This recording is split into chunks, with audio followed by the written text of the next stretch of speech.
popular movies and TV shows would have you believe that cavalry soldiers in World War I were nothing but tragic fools galloping headlong into machine gun fire, destined for slaughter. The image of horsemen charging straight into modern weapons seems so ridiculous that most people assume cavalry units were obsolete the moment the first shot was fired. But here's the shocking truth. Cavalry wasn't just surviving on the Western Front. In many ways, it was thriving. Those beautiful horses and skilled riders weren't the outdated relics you've been led to believe. They were elite troops with centuries of tradition who adapted to the deadliest battlefield humanity had ever created. What's even more surprising, while thousands did indeed die, cavalry soldiers actually had better survival odds than many infantry units trapped in the meat grinder of trench warfare. Oh, and if you're enjoying these stories, I'd really appreciate a like or subscribe. Super curious where you're all listening from, so drop a comment with your location and what time it is there. Always blows my mind how people are falling asleep to this all over the world. All right, let's head back to 1914. Trust me, it's going to be quite a ride. But first, get comfortable. Seriously. Adjust those pillows, pull up that blanket, because where we're going, you're going to want to be cozy. So congratulations, you just woke up in a cavalry camp in Belgium, August 1914. The sun hasn't quite risen yet, but the eastern sky is turning that peculiar shade of grey-pink that promises another hot summer day. Your eyes crack open to the sound of soft nickering from hundreds of horses. The earthy smell of hay and horse manure fills your nostrils, not unpleasant but rich and organic. Nothing like your clean bedroom now.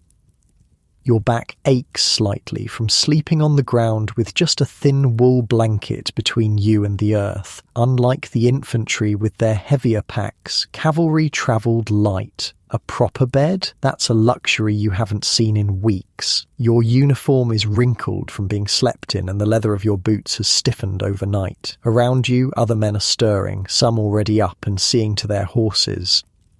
You stretch, feeling the weight of responsibility even before you're fully awake. The infantry soldier had to care for himself and his rifle. You have to care for yourself, your weapons, and a 1,000-pound animal that depends entirely on you. Before you can even think about breakfast, there's your horse to check on. Walking over to the picket line where the horses are tethered, you approach your mount, a sturdy bay gelding with a white blaze down his face. He recognizes you immediately, ears perking forward in greeting. Unlike the mechanical weapons of this new industrial war, your primary vehicle knows you, trusts you, and forms a bond with you that will mean life or death for both of you. "Morning, Brigadier," you murmur, running your hand along his neck. The horse's coat is warm under your fingers, his breathing steady. You quickly check his legs for any swelling or heat that might indicate injury. All clear. Next, you inspect his hooves, using a small pick to clear out any stones or debris. A cavalry horse with bad feet is worse than useless. It's a liability that could get you both killed. All around the camp, this same morning ritual is playing out. 500 men caring for 500 horses. The 4th Royal Irish Dragoon Guards, one of Britain's oldest and most prestigious cavalry regiments, preparing for what might be the first day of combat against the Germans. There's a certain tranquility to these morning moments that belies the danger to come. The soft sounds of horses, the quiet conversations between men, the smell of coffee brewing at the field kitchen. These rhythms of cavalry life haven't changed much in centuries. Your grandfather would recognize this scene from his military service. So would his grandfather. But what lies ahead would be like nothing any cavalryman had ever faced before. After seeing to your horse, you head to the field kitchen for breakfast. Army food isn't gourmet, but the cavalry tends to eat better than the infantry. Being mobile means better access to fresh supplies. This morning it's hot porridge, bacon, bread, and strong tea. Fuel, for the day ahead. The tea scalds your tongue slightly, but you drink it anyway, savouring the warmth and caffeine. The men around you are a mix of excitement and nervousness. Many are career soldiers who've served in colonial campaigns in Africa or India. They've seen combat before, but never against a European power with modern weapons. The younger recruits, boys, really try to mirror the calm demeanour of the veterans, but their bouncing legs and darting eyes give them away.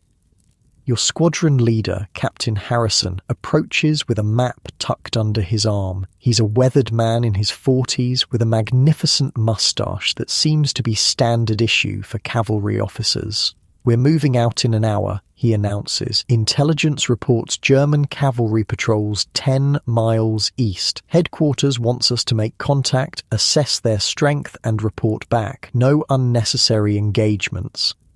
A reconnaissance mission. Perfect for cavalry. Despite what you might think, the primary role of cavalry in 1914 wasn't charging headlong into enemy lines. It was scouting, screening, and reconnaissance, using the mobility of horses to gather intelligence and protect the flanks of the advancing army.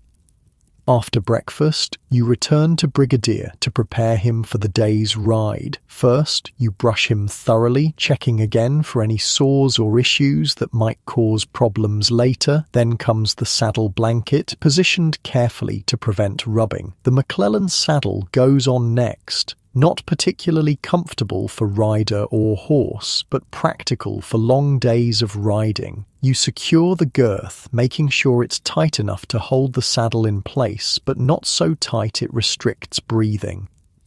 Your kit is minimal but essential. Attached to your saddle are saddlebags containing spare ammunition, rations, a grooming kit for your horse, and a few personal items. Your water bottle hangs from one side, balanced by a feed bag on the other. Your greatcoat is rolled tightly and strapped behind the saddle. A cavalry trooper travels light. Everything you need must be carried by your horse, and an overburdened horse is a slow horse. The most noticeable difference between you and infantry soldiers is your weapons. While you carry a Lee Enfield rifle like they do, yours is specially designed for cavalry, slightly shorter for easier handling on horseback. It's secured in a leather scabbard attached to your saddle. You also wear a sword, the 1908 pattern cavalry sword, straight-bladed and designed for thrusting rather than slashing. Some men in your regiment scoff at the sword as outdated, but others swear by it, especially in close quarters fighting where a rifle might be too unwieldy. By 7 o'clock, the entire regiment is mounted and ready to move out. 500 men on 500 horses arranged in perfect formation. The early morning sun glints off polished brass buttons and the metal scabbards of swords. It's an impressive sight, one that's changed little since Napoleon's time.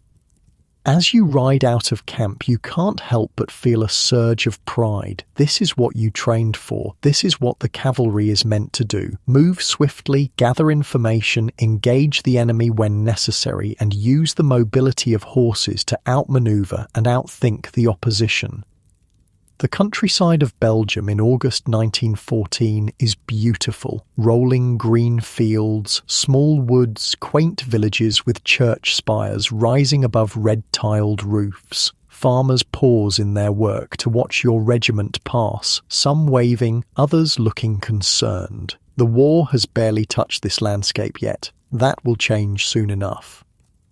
Your squadron spreads out as you advance, maintaining visual contact but covering more ground. You ride at the front of a 4-man section, eyes constantly scanning the horizon for any sign of the enemy. Brigadier moves with an easy rhythm beneath you, his hooves making a soft, thudding sound on the dirt road. The weight of your equipment, the creak of leather, the jingle of metal, these sounds have accompanied cavalry for centuries. Around midday, your squadron stops in a small copse of trees to rest the horses and eat a cold lunch of bread, cheese, and dried meat. The horses graze on the lush grass while the men talk in low voices, discussing what might lie ahead. Captain Harrison consults his map again, conferring with the senior NCOs about the route forward.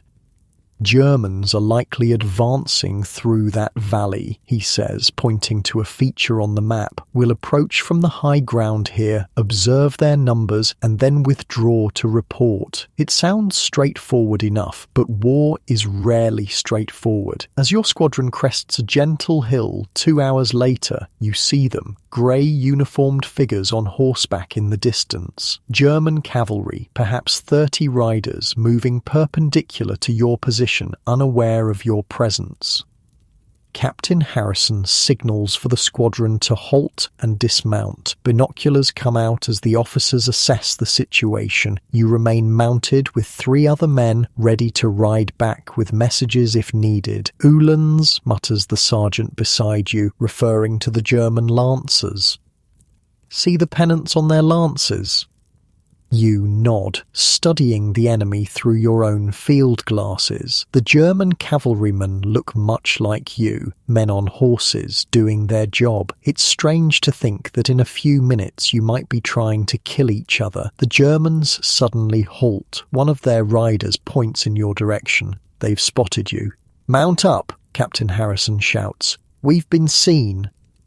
There's a momentary scramble as men return to their horses. The Germans are now moving directly toward your position, picking up speed. "We'll withdraw to that tree line and set up a firing position," Harrison orders. "No need for a direct engagement if we can avoid it." This is where cavalry training shows its worth. Within seconds, all 50 men of your squadron are mounted and moving at a trot toward the designated position. The Germans are still coming, now at a gallop, clearly hoping to force an engagement. You reach the tree line and the order comes to dismount. 1 man in 4 is designated as a horse holder, taking the reins of 4 horses and leading them to safety behind the trees. The rest of you deploy in a skirmish line, rifles at the ready.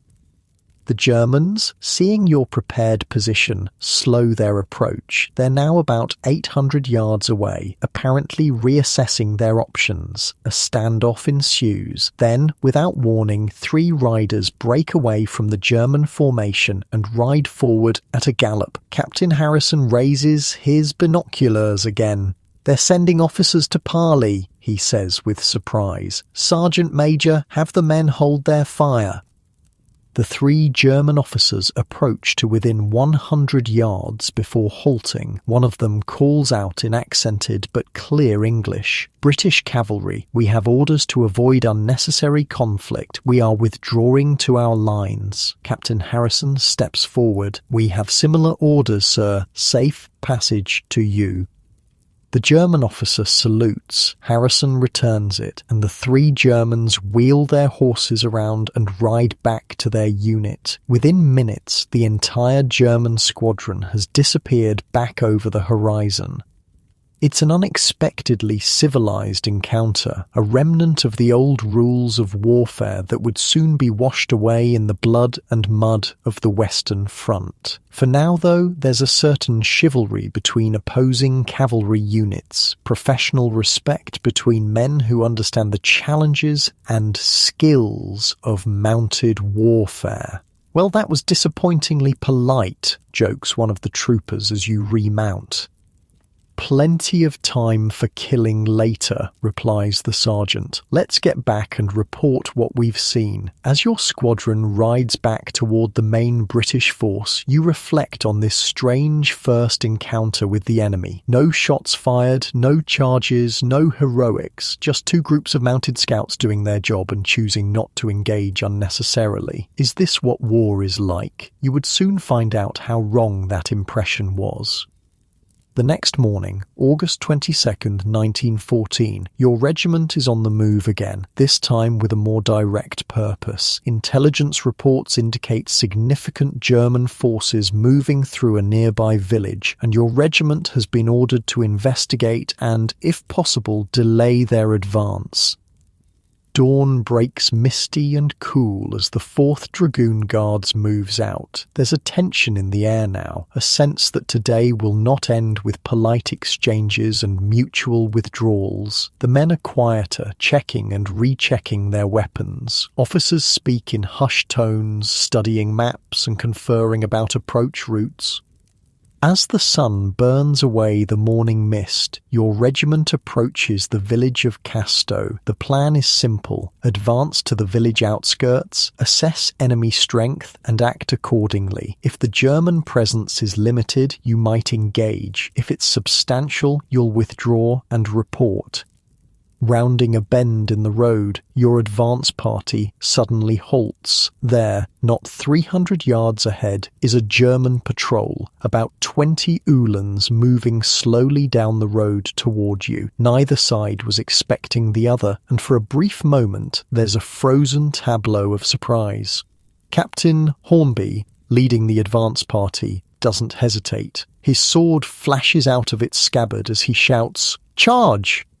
And just like that, you're experiencing something that has happened countless times in military history, but would soon become increasingly rare: a cavalry charge against cavalry. The Germans recover quickly from their surprise and level their lances. The two groups of horsemen thunder toward each other, a scene that could have been plucked from any war of the previous few centuries. The ground shakes beneath pounding hooves. Men shout, horses snort and strain. The impact is chaotic and violent. The momentum of galloping horses combines with the skill and strength of trained cavalrymen wielding swords against lances. You find yourself face to face with a German trooper, his lance point aimed at your chest. You swerve Brigadier at the last second, the lance tip tearing through your uniform sleeve but missing flesh. Swinging your sword, you catch the German across the shoulder, unseating him. There's no time to see what happens to him as you're immediately engaged with another opponent. The melee lasts only minutes, but it feels like hours. A whirlwind of flashing metal, straining horses, and shouted commands. When it's over, the Germans are retreating, leaving several dead and wounded behind. Your regiment has suffered casualties too. 3 men dead, 7 wounded, and 5 horses lost. But you've won the engagement. What you don't realise in that moment is that you've just participated in history. Captain Hornby has become the first British soldier to kill a German in the war using his sword in that initial charge, and Corporal Edward Thomas of your regiment has fired the first British shot of the war during the skirmish. The First World War has begun in earnest for the British Expeditionary Force, and cavalry led the way. But this small victory is just a prelude. As your regiment regroups and tends to the wounded, dispatch riders bring news. Massive German forces are advancing all along the front. The British Army is deploying along the Mont-Condé Canal, preparing for what will be the first major battle of the war for British forces. By nightfall, your regiment has withdrawn to support positions behind the infantry lines at Mons. The distant rumble of artillery can be heard as both sides prepare for tomorrow's battle. Men care for their horses, clean their weapons, and write letters home, some of which will be their last. You sit beside Brigadier, running a cloth along your sword to clean the blood from it. The events of the day replay in your mind. The charge, the clash, the retreat of the Germans. It had been everything cavalry training had prepared you for, but rumour has it that the Germans have machine guns and artillery in numbers you've never faced before. How will horses and swords fare against such weapons? As darkness falls completely, you try to get some sleep, using your saddle as a pillow. Tomorrow will bring the Battle of Mons, the first major test for British forces and for cavalry on the modern battlefield. The clash between traditional warfare and industrial killing machines is about to reach its bloody climax. Sleep comes fitfully as distant gunfire and the soft breathing of hundreds of horses provides the soundtrack to your dreams. In those dreams, you're charging again and again, but the enemy keeps changing. Sometimes German lancers, sometimes faceless men behind machine guns, sometimes strange mechanical beasts that spit fire and metal. You wake several times in the night, reaching out to check that Brigadier is still there beside you. The solid warmth of the horse is reassuring, a living link to centuries of warfare that's about to be transformed forever. What place will cavalry have in the world that's coming? Will the skills you've spent years perfecting still matter on the battlefields of tomorrow? Dawn will bring answers, but not the ones anyone expects. The Battle of Mons had been a sobering experience for everyone. While the British infantry had performed admirably against superior German numbers, the reality of modern firepower had become brutally clear. The carefully spaced trenches were just the beginning of what would eventually stretch into a 400-mile network of earthworks from Switzerland to the North Sea. Major William Harrington stood at the edge of the cavalry encampment, watching his men tend to their horses in the fading November light. 3 months into the war, and everything was changing. The swift, mobile warfare everyone had expected was congealing into something static and alien. "Beautiful animals, aren't they, sir?" said Captain James Reynolds, approaching from behind. "Indeed," Harrington nodded, his breath visible in the chill air, "though I sometimes wonder if they know what they've gotten themselves into." Reynolds laughed softly. "More than most of the men did, I'd wager." Harrington was an officer of the old school, Eton-educated from a family with a long military tradition. His grandfather had ridden with the Light Brigade at Balaclava, surviving that infamous charge. Now, 60 years later, Harrington commanded a squadron of the 5th Dragoon Guards, wondering if cavalry still had a place in this new kind of war. "I've just come from division," Reynolds said, his tone shifting to business. "New orders. We're to move 5 miles north tomorrow, establish a reserve position behind the 2nd Infantry Brigade." "Still playing fireman then," Harrington sighed. The fireman nickname had stuck to the cavalry in recent weeks. With the front lines now largely static, cavalry units were being held in reserve, ready to rush to any section where the enemy might break through, like a fire brigade responding to alarms. "It's not the role we trained for," Reynolds acknowledged, "but it's important work. The men are adapting well." Harrington nodded again, watching as a young trooper methodically checked his horse's hooves. "They are. Better than I expected." The encampment bustled with the evening rituals of cavalry life. Unlike the infantry crammed into muddy trenches, the mounted units were typically billeted behind the lines in villages, farms, or purpose-built camps. This afforded them certain comforts, but also meant they were constantly on the move, rarely staying in one place more than a few days. Tonight, they were housed in the stables and outbuildings of a large French farm. The horses had shelter, crucial as winter approached, and the men had taken over the barn, hayloft, and a couple of outbuildings. The farmhouse itself served as officers' quarters and headquarters. "We should prepare the men for a long winter," Harrington said after a moment. "Supply officer tells me the winter kit is finally coming through. Heavier blankets for the horses, winter greatcoats for the men."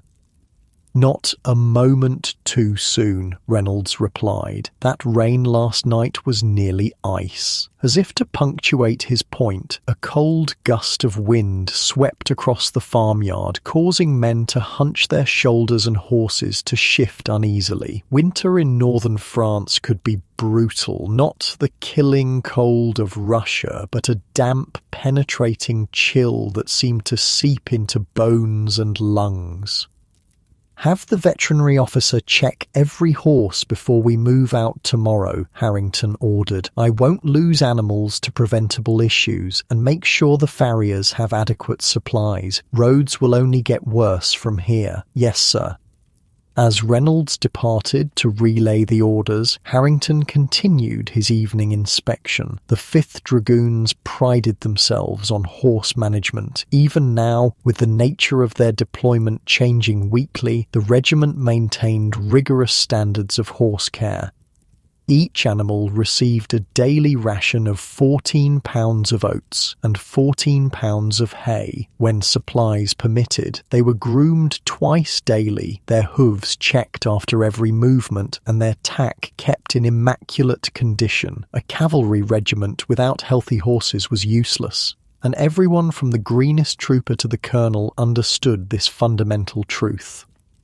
The distinctive smell of the horse lines, a mixture of hay, manure, leather, and oiled metal, was oddly comforting to Harrington. It smelled of tradition, of centuries of mounted warfare. His father had commanded cavalry in India, his grandfather in the Crimea. Now he led men in what was supposedly the war to end all wars, wondering if he commanded the last generation of horse soldiers. Inside the main stable, Harrington found Sergeant Major Blackwood supervising the evening feed. A career soldier with 20 years' service, Blackwood knew every horse in the squadron personally, often spotting potential problems before even the veterinary officers. "Evening, sir," Blackwood said, saluting. "Just finishing up here." "Carry on, Sergeant Major. Any issues I should know about?" Blackwood stroked his impressive moustache thoughtfully. "Nothing serious, sir. 3 horses with minor saddle sores, being treated, 1 with a slight cough, under observation. Otherwise, all fit for tomorrow's move." "Good. And the men?" "Morale is solid, sir. They're glad to be out of that rain, though some of the younger lads are itching for more action." Harrington smiled wryly. "They may get their wish sooner than they expect." Rumours had been circulating about a major offensive in the spring. For now, though, the Western Front was settling into its winter routine: artillery exchanges, small raids, and the constant grinding attrition of trench warfare. After completing his inspection, Harrington returned to the farmhouse where the officers had established their mess. The room was warm, heated by a cast-iron stove in the corner. Maps covered the large oak table, cups of steaming tea and brandy snifters scattered among them. "Ah, William!" Colonel Lawford greeted him. "Just in time. We're discussing tomorrow's disposition." For the next hour, they pored over maps, planning the regiment's movement and potential responses to various scenarios. The cavalry's new role required different tactical thinking, less about sweeping maneuvers and more about rapid response, knowing which routes could accommodate mounted troops quickly, which bridges could support their weight, which villages offered suitable temporary quarters. "Intelligence suggests increased enemy activity here and here," the intelligence officer said, pointing to sections of the line. "If they're planning a push before winter fully sets in, these would be the likely points." Harrington studied the map. "The road network favours us in the northern sector. We could have a squadron there within 40 minutes of an alarm." "Precisely why we're positioning there," Lawford nodded. "The infantry commanders sleep better knowing we're close at hand." The meeting concluded, and the officers dispersed to their various duties. Harrington stepped outside for a moment, lighting his pipe and gazing up at the stars now visible in the clearing sky. The temperature was dropping rapidly. Tomorrow would dawn with frost. A sudden commotion from the horse lines drew his attention. Shouts, the distinctive sound of a horse in distress. Harrington moved quickly, pipe still clenched between his teeth. He found several troopers attempting to calm a large grey gelding that was rearing and snorting, eyes wild in the lantern light. "What's happening here?" he demanded. "It's thunder, sir," a young trooper explained. "Something spooked him bad, nearly kicked through the stall." Sergeant Major Blackwood appeared, taking in the situation at a glance. "Easy now, lads. Give him space." The sergeant major approached the agitated horse slowly, speaking in low, soothing tones. Gradually, the animal settled, though it continued to tremble and roll its eyes. "Probably an owl or fox," Blackwood said, running experienced hands over the horse, checking for injuries. "He's a nervous one, this one, but a damn fine charger when he settles." Harrington watched with admiration. Blackwood had a way with horses that couldn't be taught, an instinctive understanding born of years of experience. Men like him were the backbone of any cavalry regiment. "No harm done, sir," Blackwood reported. "I'll have one of the lads sit with him for a bit." "Very good, Sergeant Major." As Harrington turned to leave, his foot crunched on something in the straw. Reaching down, he picked up a spent signal flare casing. Understanding dawned immediately. "Artillery practice," he said, holding up the casing. "The guns to the north. The flash and noise would have been visible from here. The horses, like the men, were adapting to war, but artillery, with its blinding flashes and ear-shattering concussions, remained particularly terrifying to the animals. It was one of the many challenges of maintaining cavalry in this new age of industrial warfare. Back in his quarters, Harrington wrote in his journal by lamplight, a nightly ritual since the war began. He documented the day's events, the regiment's status, his observations and concerns. Historians of future wars might find such accounts valuable, he thought, though he doubted those future conflicts would include horses.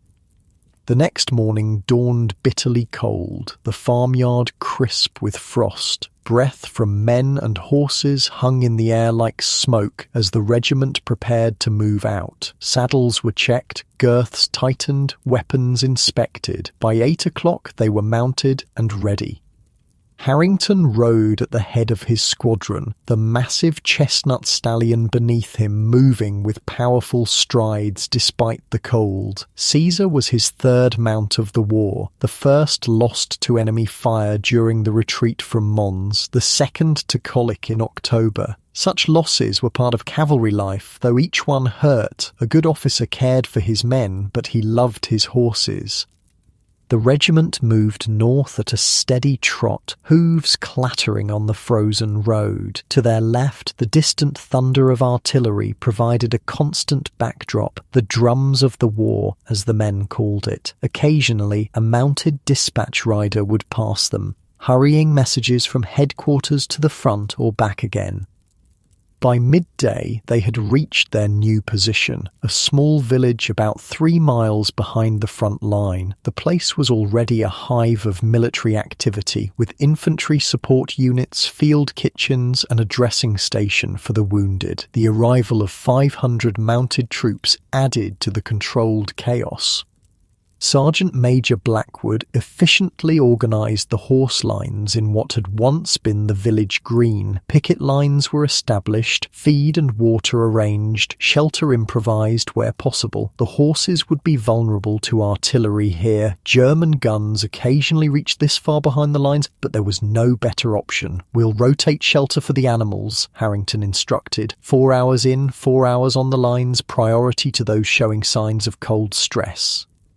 The village had been largely abandoned by its civilian population, though a few stubborn residents remained, mostly elderly people unwilling to leave their homes. The local priest had stayed as well, turning his church into a combination shelter, hospital, and community centre. Harrington established his squadron headquarters in what had been the village school. The children's desks had been pushed against the walls, replaced by maps, field telephones, and the other paraphernalia of modern warfare. "Telephone connection to division established, sir," reported Lieutenant Parker, the signals officer. "They want an acknowledgement of our arrival and readiness status." "Inform them we're settled and operational," Harrington replied. "Request update on enemy activity in our sector." The response came back quickly. No significant changes, routine artillery exchanges continuing, no infantry action expected in the immediate future. So began another day of waiting, the strange new rhythm of cavalry warfare. They would remain here, caring for their horses, maintaining their equipment, running drills and exercises, always ready to respond at a moment's notice if the line was threatened. This waiting was perhaps the hardest adjustment for cavalry officers and men alike. Their training and traditions centered on movement, on taking the initiative. Now they were essentially a mobile reserve, their value measured not in charges or reconnaissance, but in their ability to rush to threatened points of the line.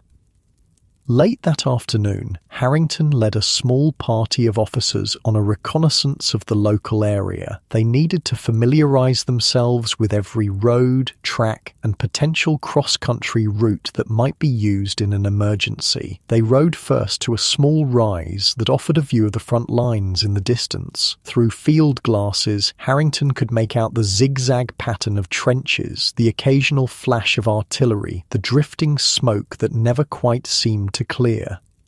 "Hard to believe it's been only 3 months," said Captain Reynolds, scanning the scene beside him. "Looks like they've been digging in for years." Harrington lowered his glasses. "This is just the beginning, James. If neither side can break through, this line could remain for the duration." "Surely not, sir. The spring offensives."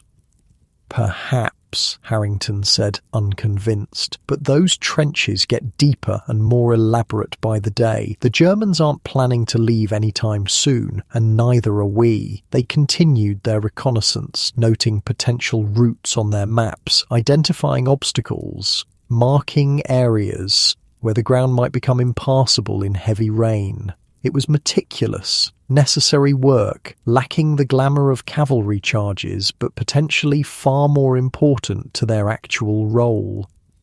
As they rode back to the village in the gathering dusk, they passed a column of infantry trudging toward the front lines, replacements for units that had suffered heavy casualties. The men looked young and apprehensive, their faces smudged with road dust, their boots caked with mud despite the frost. One young soldier looked up at the passing cavalry officers with something like envy in his eyes. From his perspective, they must have seemed privileged, mounted while he walked, clean while he was filthy, headed away from danger while he moved toward it. If only he knew, Harrington thought. The cavalry's casualties had been lighter so far, true, but they faced their own dangers and hardships, and when the big pushes came, as they inevitably would, mounted troops would be just as exposed to machine guns and artillery as anyone else. Back in the village, Harrington found a flurry of activity. A dispatch rider had arrived with news. German forces had launched a limited attack about 10 miles south, and while the line was holding, reinforcements were being sent as a precaution. "Are we needed, sir?" asked the regimental sergeant major, already preparing to issue orders. "Not yet," Harrington replied, reading the dispatch. "They want us alert, but in position. The 7th Cavalry Brigade is responding." Throughout the evening, reports trickled in. The German attack had been repulsed with heavy losses on both sides. By midnight, the situation was declared stable, and the regiment stood down from its heightened readiness, though normal watches continued. In his makeshift quarters in what had been the schoolmaster's office, Harrington tried to sleep. The cot was narrow and hard, the room cold despite a small stove in the corner. Through the thin walls he could hear the sounds of the village at night, sentries calling to each other, horses shifting in their temporary stables, the distant rumble of guns that never fully ceased. His mind drifted to the weeks ahead. Winter was barely beginning, and already conditions were difficult. How would they maintain the horses through the coldest months? Would supply lines hold? Would disease sweep through the closely quartered animals as it had in wars past? And beyond the immediate concerns, larger questions loomed. What was the future of cavalry in this new kind of warfare? Were they witnessing the end of an era, the last campaign where horses would play a significant role?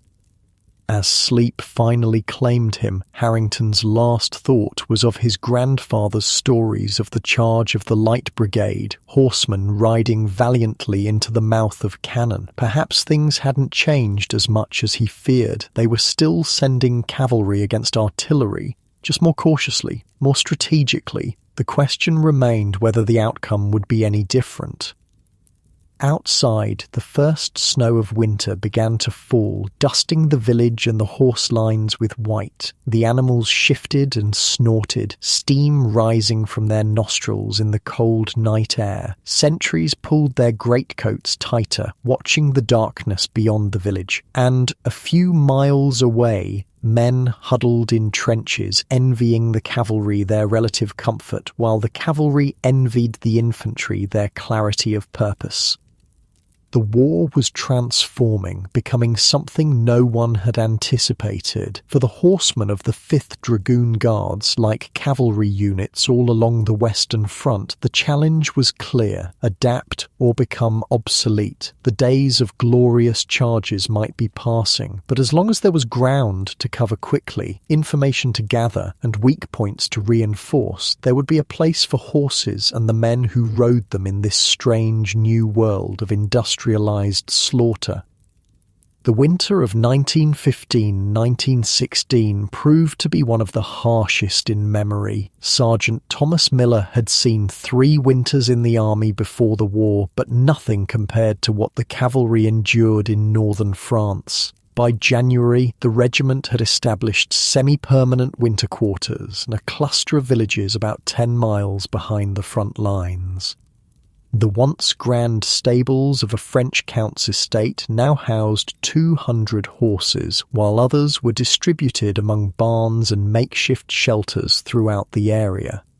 Miller woke before dawn, as he did every day. 2 years into the war, his body had adjusted to the rhythm of cavalry life in the field. Sleep when you can, eat when you can, always care for your horse first. The stable was warmer than outside, though not by much.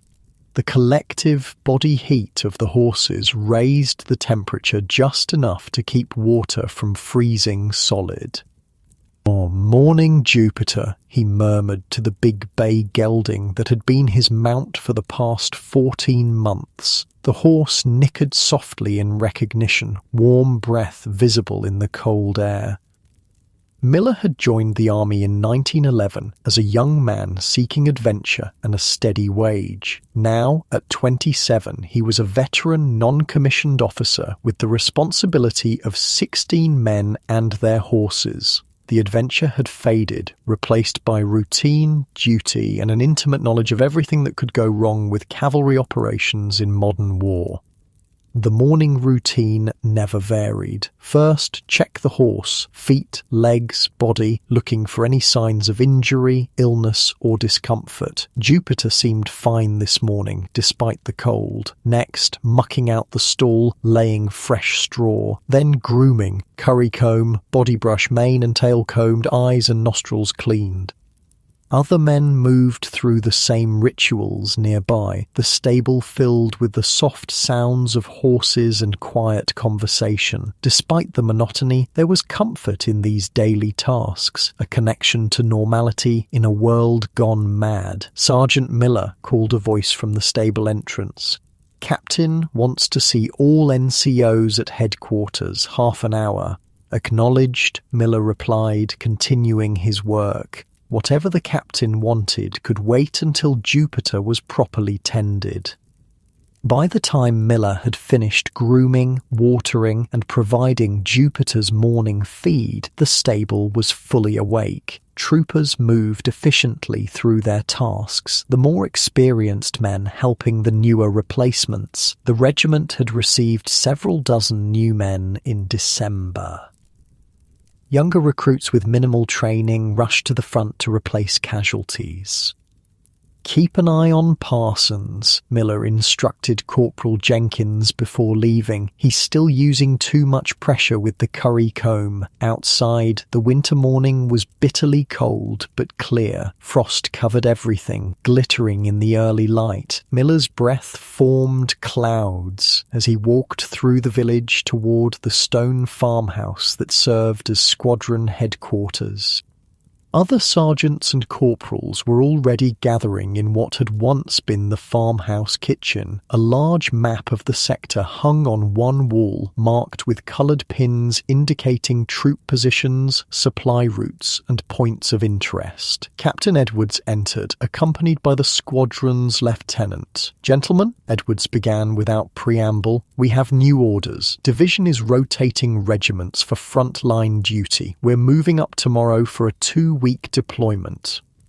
A subtle shift in the room, not quite tension, but a refocusing of attention. Frontline duty for cavalry meant dismounted operations, functioning essentially as infantry in the trenches. It wasn't what they had trained for, but it had become a regular part of cavalry life as the war settled into its grinding pattern. "Troop sergeants, you'll oversee preparation of equipment today. 1/4 of our strength will remain here with the horses. Roster to be determined this afternoon. The rest of us move out at 500 tomorrow." The briefing continued with specific assignments, sector information, and the latest intelligence on enemy activity. Miller listened carefully, mentally preparing lists of what his men would need. Who should stay with the horses? Who would be most effective in trench conditions? When the meeting concluded, Miller returned to the stables to begin preparations. This would be the regiment's 3rd rotation to the front lines since autumn. The first had been chaotic, cavalrymen unaccustomed to trench warfare, unsure of their role. The second had gone more smoothly. This time they knew what to expect. "Frontline duty, lads," he announced to his troop. "Pack your gear today. We move out tomorrow morning." The men received the news with typical stoicism. No one joined the cavalry expecting to fight in trenches, but adaptability had become the watchword of this war. "What about the horses, Sergeant?" asked young Trooper Parsons, his face concerned. "Skeleton crew stays behind," Miller replied. "Roster will be posted this afternoon. Now get to work. Full equipment check. Clean your rifles. Pack only what's on the list." Throughout the day, the village hummed with activity. Equipment was checked, cleaned, and prepared. Rifles, the short Lee-Enfield carbines issued to cavalry, were given special attention. In the trenches, a fouled rifle could mean death. Extra ammunition was distributed, along with hand grenades, wire cutters, and the other tools of trench warfare. By evening, everything was ready. Miller made his final rounds, checking his men's preparations and ensuring those selected to remain with the horses understood their responsibilities. "Remember," he told Private Wilson, who would be in charge of Jupiter and 3 other horses, "daily exercise is essential, weather permitting. If you can't ride, at least walk them. And check Jupiter's right front hoof daily. It was showing signs of thrush last week." Wilson nodded seriously. At 19, he was one of the younger troopers, but he had a natural way with horses. "I'll care for them like they were my own, Sergeant." After completing his duties, Miller found himself with a rare hour of free time before sleep. The village had a small estaminet that was still operating despite the war, or perhaps because of it. Military authorities allowed it to remain open, recognizing the men's need for some semblance of normal life. The place was crowded with soldiers, the air thick with tobacco smoke and conversation. Miller found a seat at a table with several other NCOs from his squadron. "Another stint in the mud then," said Sergeant Parker, pushing a glass of rough red wine toward Miller. "Just what I joined the cavalry for." There was a rumble of sardonic laughter. This had become a running joke among cavalry NCOs, the disparity between what they had trained for and what they now did. could be worse, Miller replied, sipping the wine. At least we get rotated out. Infantry, poor bastards, stay in those trenches for months. True enough, Parker acknowledged, and word is there's a big push coming in spring. Cavalry might actually be used properly for once. Miller had heard these rumours before. Since the front had stabilised in late 1914, there had been constant talk of breakthrough offensives that would return the war to movement, allowing cavalry to fulfil its traditional role. So far, none had materialised. The defence, trenches, machine guns, artillery, consistently proved stronger than the offence. "I'll believe it when I see it," he said. "Meanwhile, we'd best get some sleep. Early start tomorrow." Morning came too soon, the village stirring while stars still shone in the black sky. Temperatures had dropped further overnight and equipment froze to the touch. Men stamped their feet and blew on their hands as they assembled. Miller made a final visit to Jupiter before departing. The horse seemed to sense something was happening, ears pricked forward attentively. "Look after yourself, old boy," Miller said, stroking the animal's neck. "I'll be back before you know it." There was something particularly difficult about leaving the horses behind. For cavalrymen, their mounts were more than just transport. They were partners, companions in the strange world of war. Walking away to fight on foot felt wrong somehow, as if they were abandoning a fundamental part of their identity. The regiment moved out in pre-dawn darkness, marching rather than riding toward the front lines. Each man carried his rifle, ammunition, grenades, and personal kit. The familiar weight of sabres was absent. Those remained behind, useless in trench warfare. As they marched, the sound of artillery grew louder. The front was never truly quiet, but the morning usually brought an increase in shelling as both sides began their daily harassment of enemy positions. By mid-morning, they had reached the reserve trenches where they would spend their first day acclimating before moving to the front line proper. The trenches were a maze of muddy passages reinforced with wooden boards, sandbags, and corrugated iron. Dugouts carved into the trench walls provided some shelter, though most were damp and cramped. Miller organised his men in their assigned section, ensuring they understood the layout, the communication trenches leading forward, the latrine locations, the nearest medical post. Veterans helped newcomers adjust, explaining the unwritten rules of trench life, where to walk to avoid sniper fire, how to tell from the sound if an incoming shell would land close, when to wear gas masks. "It's different from what you're used to," Miller told his troop, "but the basics are the same. Stay alert, follow orders, look after your equipment and each other. We've done this before and we'll do it again." That night, they moved up to the front line trenches, replacing infantry who had been there for weeks. The handover was quick and businesslike. Information passed about enemy positions, recent activity, trouble spots in the line.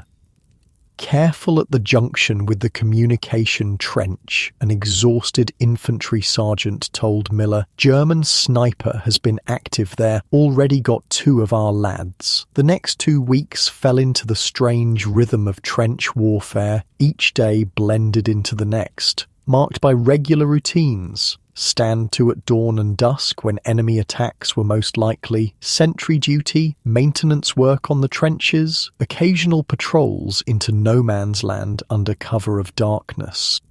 Rain made everything worse, turning the trench floor to sticky mud that sucked at boots and made movement exhausting. Water seeped through clothing, causing the misery of trench foot that could lead to amputation if not treated. The men did what they could, changing socks when possible, massaging circulation back into cold feet, applying whale oil when it was available.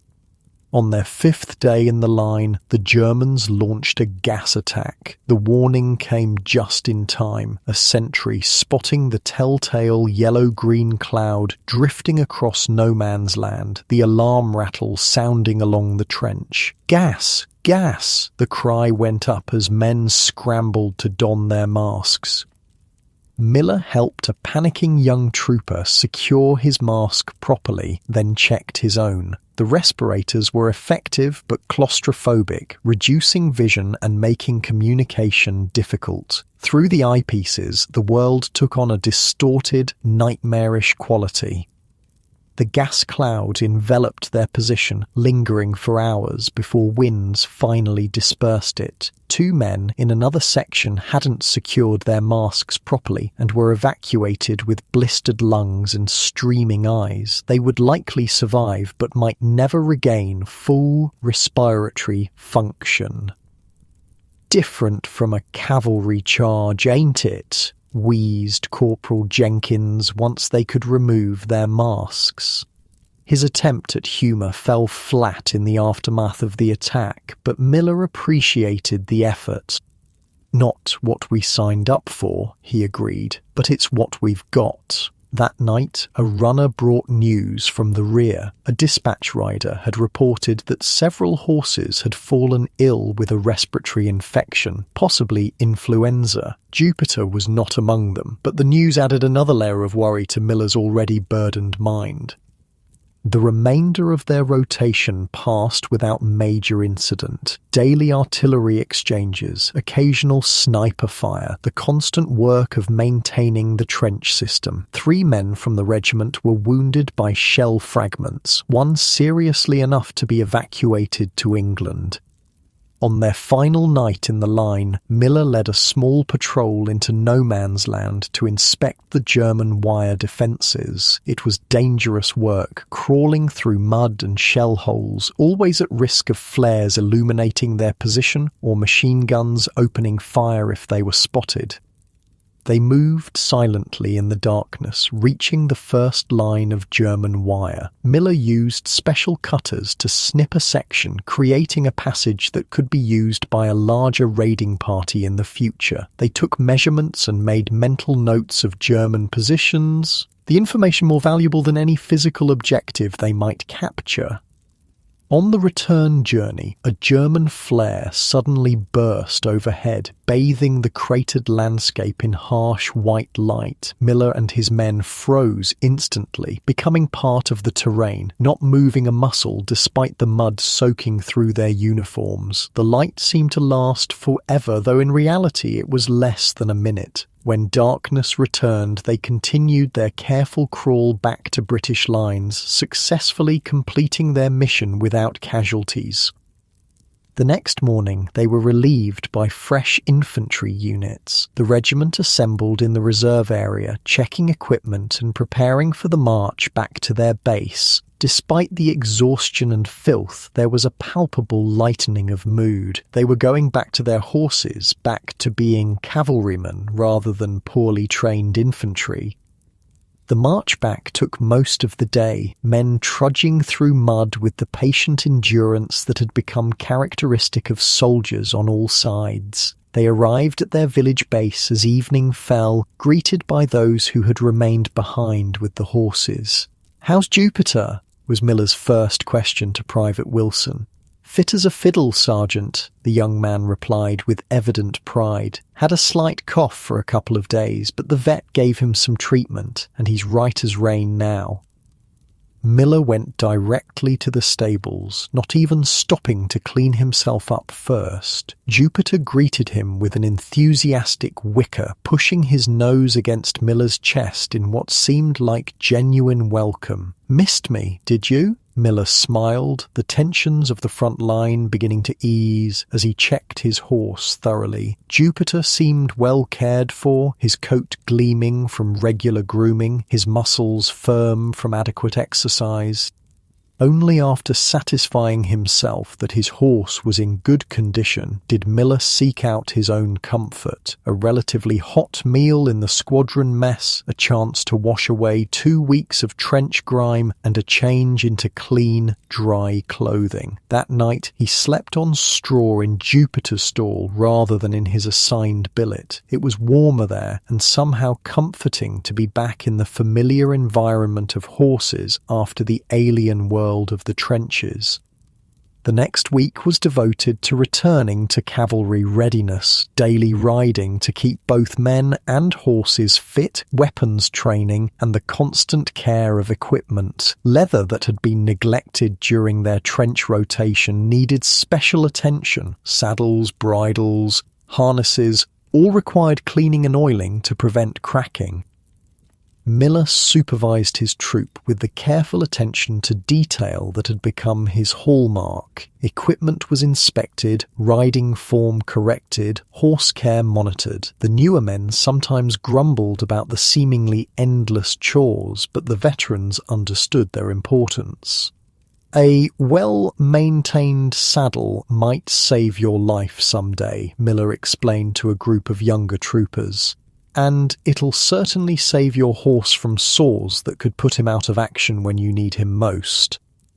10 days after their return from the trenches, new orders arrived. The regiment would relocate to a position 20 miles south, where intelligence suggested German forces might be thinning their lines to reinforce a push elsewhere. Reconnaissance in force, the squadron commander explained to his officers and NCOs. Division wants to know if the Germans are withdrawing or just repositioning. We'll move in, probe their defences, and gather what information we can. This was proper cavalry work, using mobility and speed to gather intelligence. The men prepared with renewed enthusiasm, checking weapons, saddles and equipment with extra care. Even the horses seemed to sense the change, standing more alertly as they were groomed and saddled.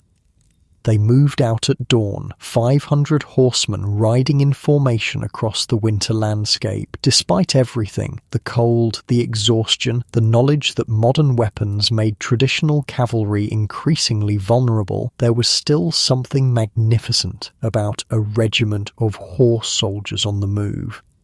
Miller rode at the head of his troop, Jupiter moving with powerful strides beneath him. The gelding had recovered fully from his slight illness and seemed eager for the work, ears pricked forward attentively. By midday, they had reached their designated area of operations. The front was quieter here, with greater distance between the opposing trench systems. This created a no-man's land large enough for cavalry to maneuver, though still dangerous due to artillery and the risk of machine gun emplacements. The regiment split into squadrons, each assigned a different sector to probe. Miller's squadron moved toward a small wooded area that offered both cover for observation and potential concealment for enemy forces. As they approached the woods, the squadron commander signaled for them to dismount. 2 troops would proceed on foot to scout the area, while the others remained with the horses, ready to provide support or move quickly if needed. Miller led his men forward carefully, using the techniques of dismounted cavalry, moving from cover to cover, maintaining visual contact without bunching together, rifles ready but not firing unless necessary to avoid giving away their position. The woods were eerily quiet, showing signs of artillery damage but no recent human activity. They found an abandoned German observation post, hastily evacuated, judging by the equipment left behind, including a pair of high-quality binoculars that Miller pocketed for the intelligence officers. "Looks like they pulled back, Sergeant," whispered Corporal Jenkins. "No sign of occupation for at least several days." Miller nodded, continuing to scan the area carefully. "Let's complete the sweep before reporting back." They moved through the entire wooded area methodically, finding further evidence of German withdrawal. Empty ammunition boxes, discarded ration tins, a hastily filled-in latrine.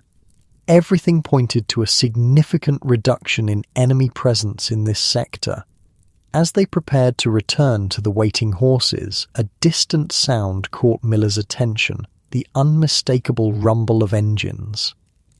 "Hold," he ordered quietly, signalling his men to take cover. From their concealed position, they watched as a column of vehicles appeared on a road about half a mile away, trucks, a few staff cars, and what appeared to be mobile artillery pieces. German reinforcements moving up, contradicting the evidence of withdrawal they had just found. They're not abandoning the sector, Miller realized. They're mechanizing it. Fewer men, more machines.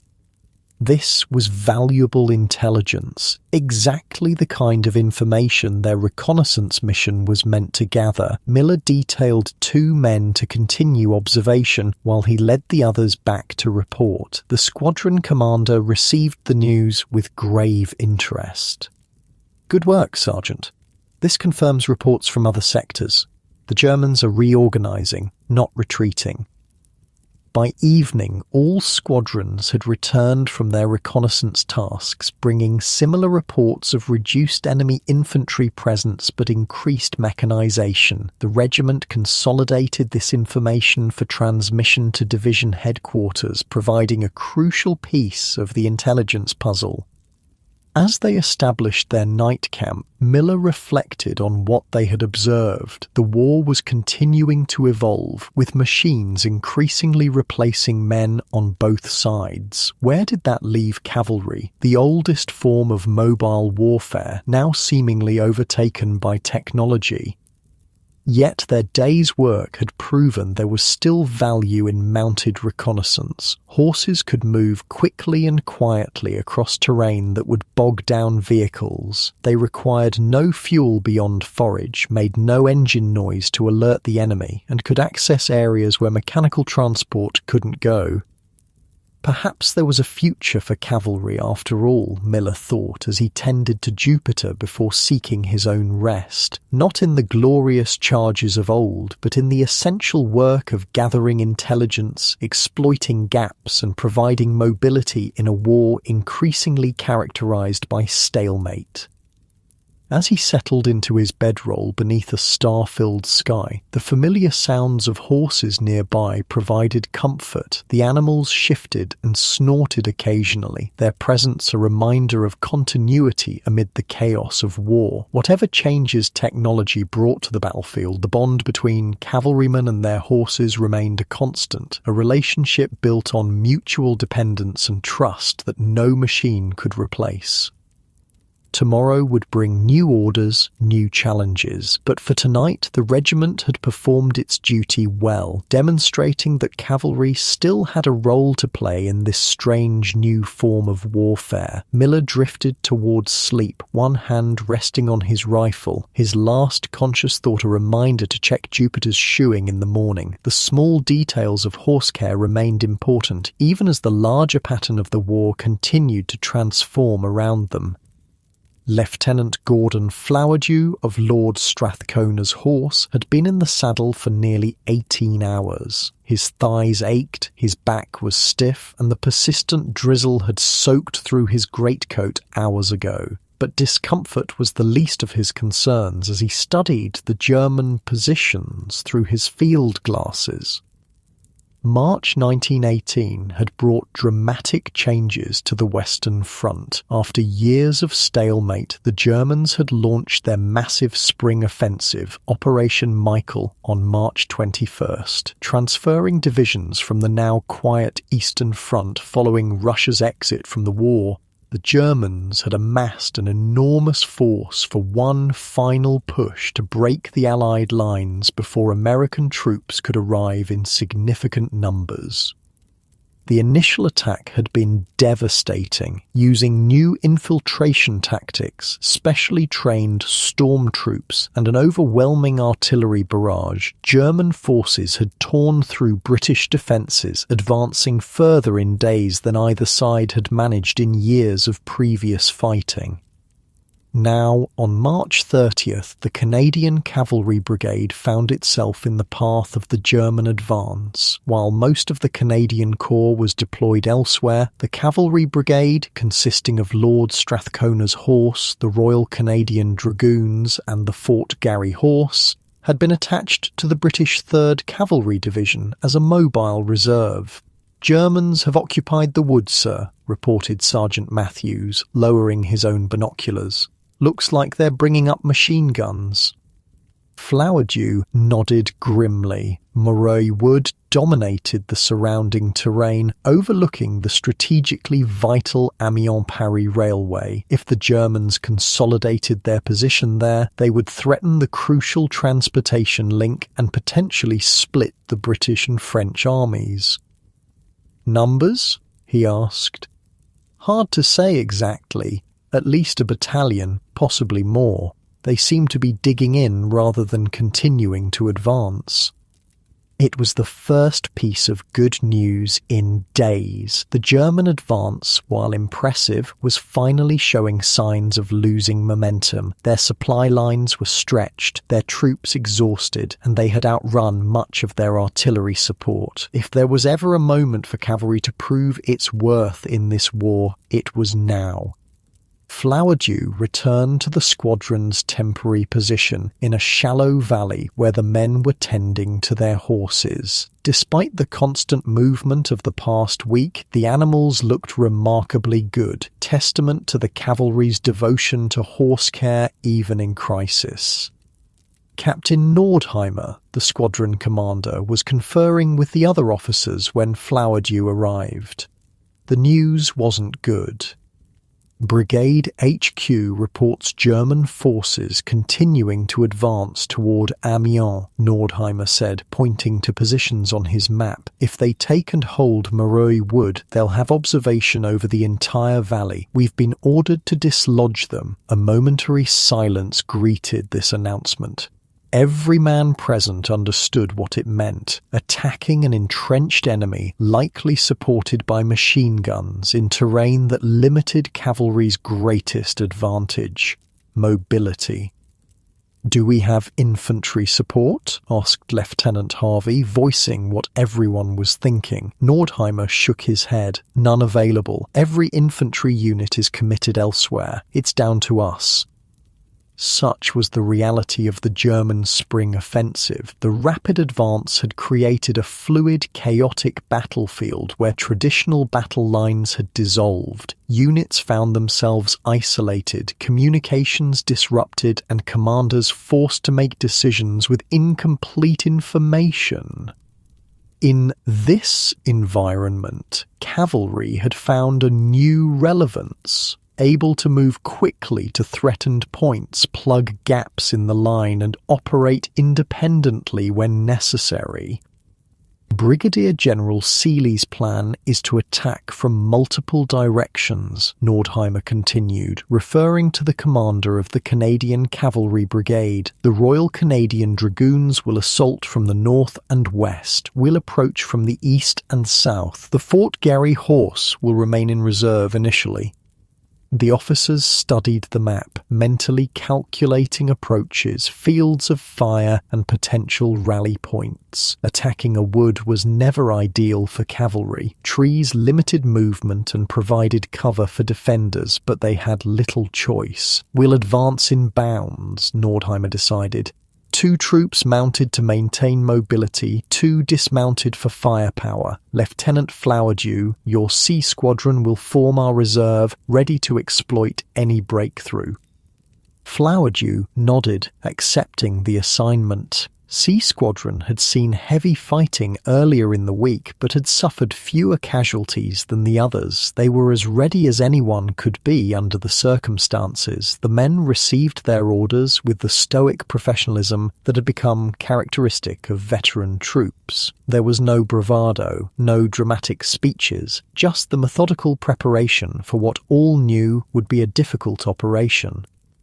Private James McGregor tightened his saddle girth, checked his ammunition, and made sure his rifle was clean and ready. After 3 years on the Western Front, the 24-year-old former ranch hand from Saskatchewan had lost any romantic notions about cavalry warfare. He'd seen too many good men and horses die to harbour illusions. "Think this'll work?" he asked his section mate, a Quebecois trooper named Bélanger. The French-Canadian shrugged, adjusting his uniform tunic. "Maybe. Germans look tired. We're tired too, but at least we have horses." It was a fair assessment. Both sides were exhausted after 9 days of continuous movement and combat. The difference was that cavalry, despite everything, could still move faster than infantry, a crucial advantage in the fluid situation they now faced. At 09:30 hours, the attack began. The Canadian cavalrymen advanced toward Moreuil Wood in squadron formation, initially maintaining distance from the German positions to minimize casualties during the approach. From his position with the reserve squadron, Flowerdew watched as A and B squadrons moved forward. A squadron soon dismounted, leaving horse holders behind as the majority of troopers advanced on foot, using fire and movement tactics that blended cavalry mobility with infantry fighting techniques. B Squadron continued mounted, circling to approach the wood from the south. German rifle fire began to crackle from the tree line, causing several horses to fall, but the squadron pressed on, troopers firing their rifles from horseback, a skill that British and Commonwealth cavalry practiced regularly, unlike their French and German counterparts who primarily relied on mounted shock action. The Royal Canadian Dragoons were simultaneously attacking from the north, creating the divided attention that the brigade commander had planned. German defenders, expecting to face only infantry, found themselves confronting mounted troops approaching rapidly from multiple directions.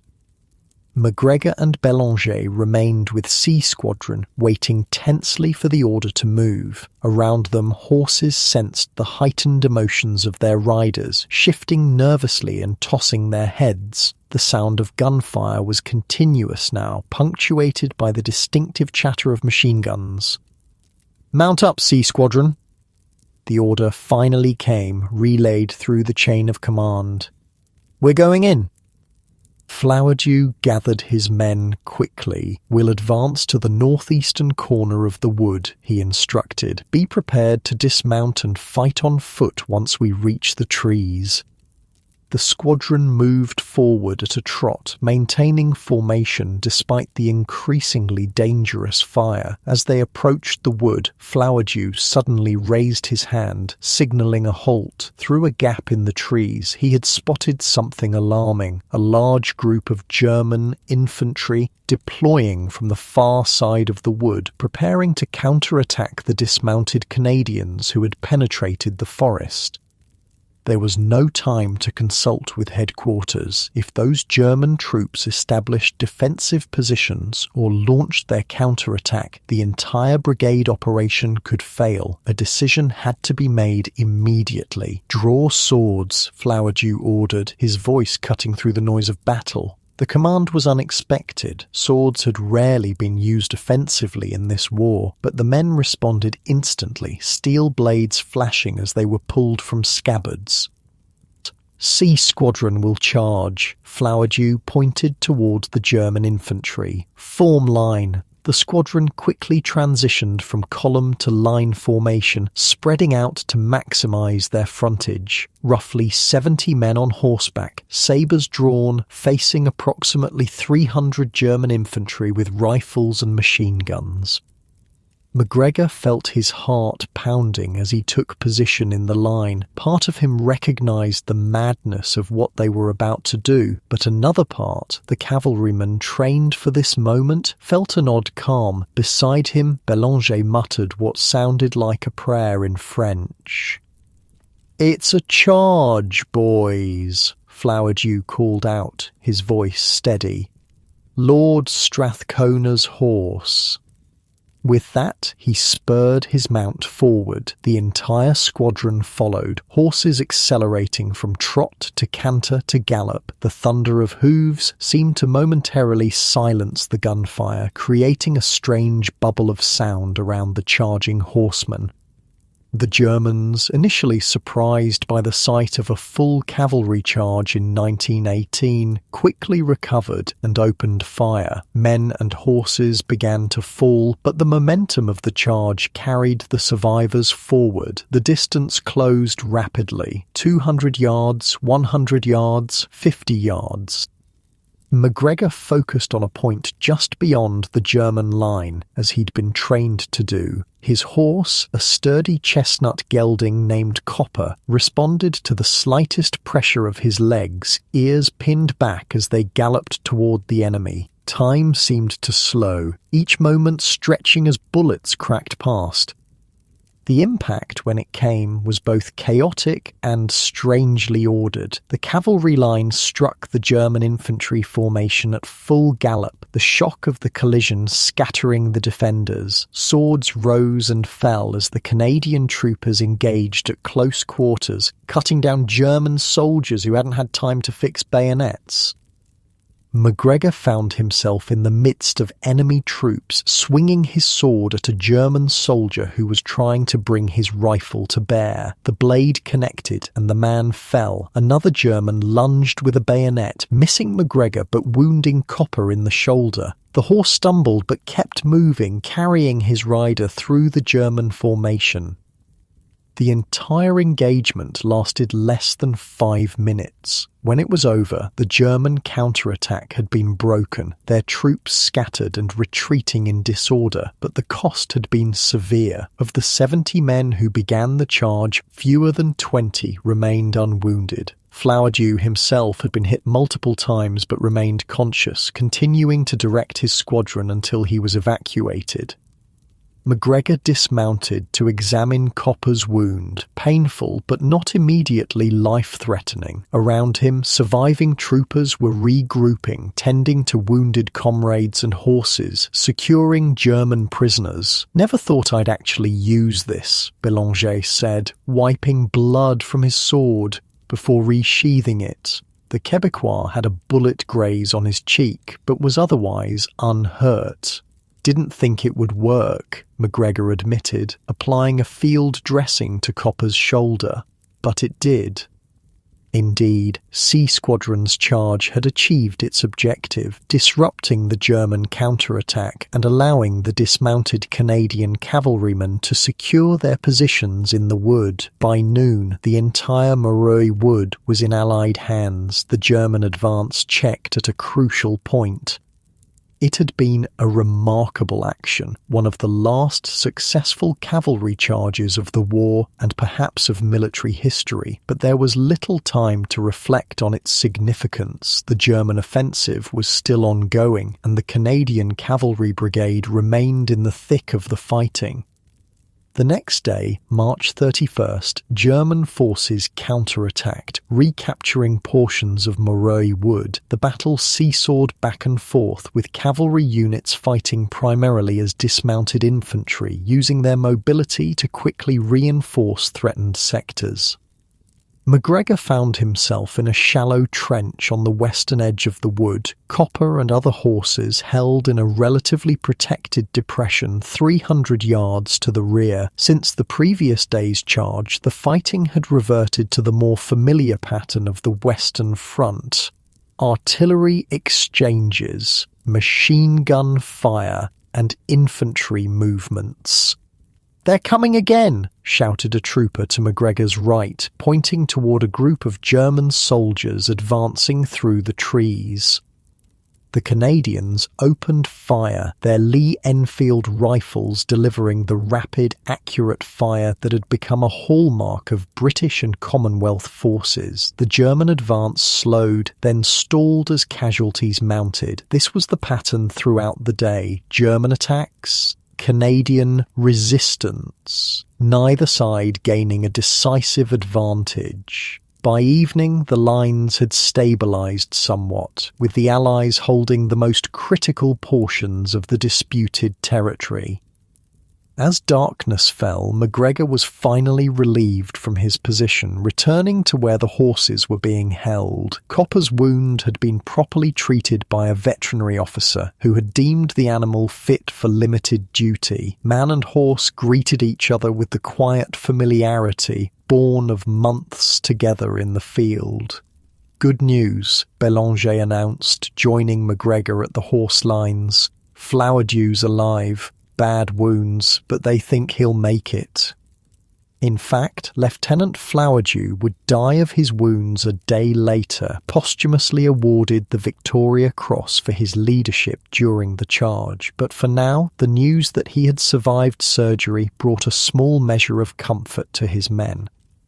The respite was brief. Shortly after midnight, orders came for the Canadian Cavalry Brigade to move north to Rifle Wood, another strategic position threatened by the German advance. Despite having been in combat for 2 days, the brigade was once again called upon to use its mobility to respond to a crisis. "No rest for cavalry," muttered Sergeant Matthews as he roused the men. "Mount up, check your ammunition, and stay alert. We're moving in 15 minutes.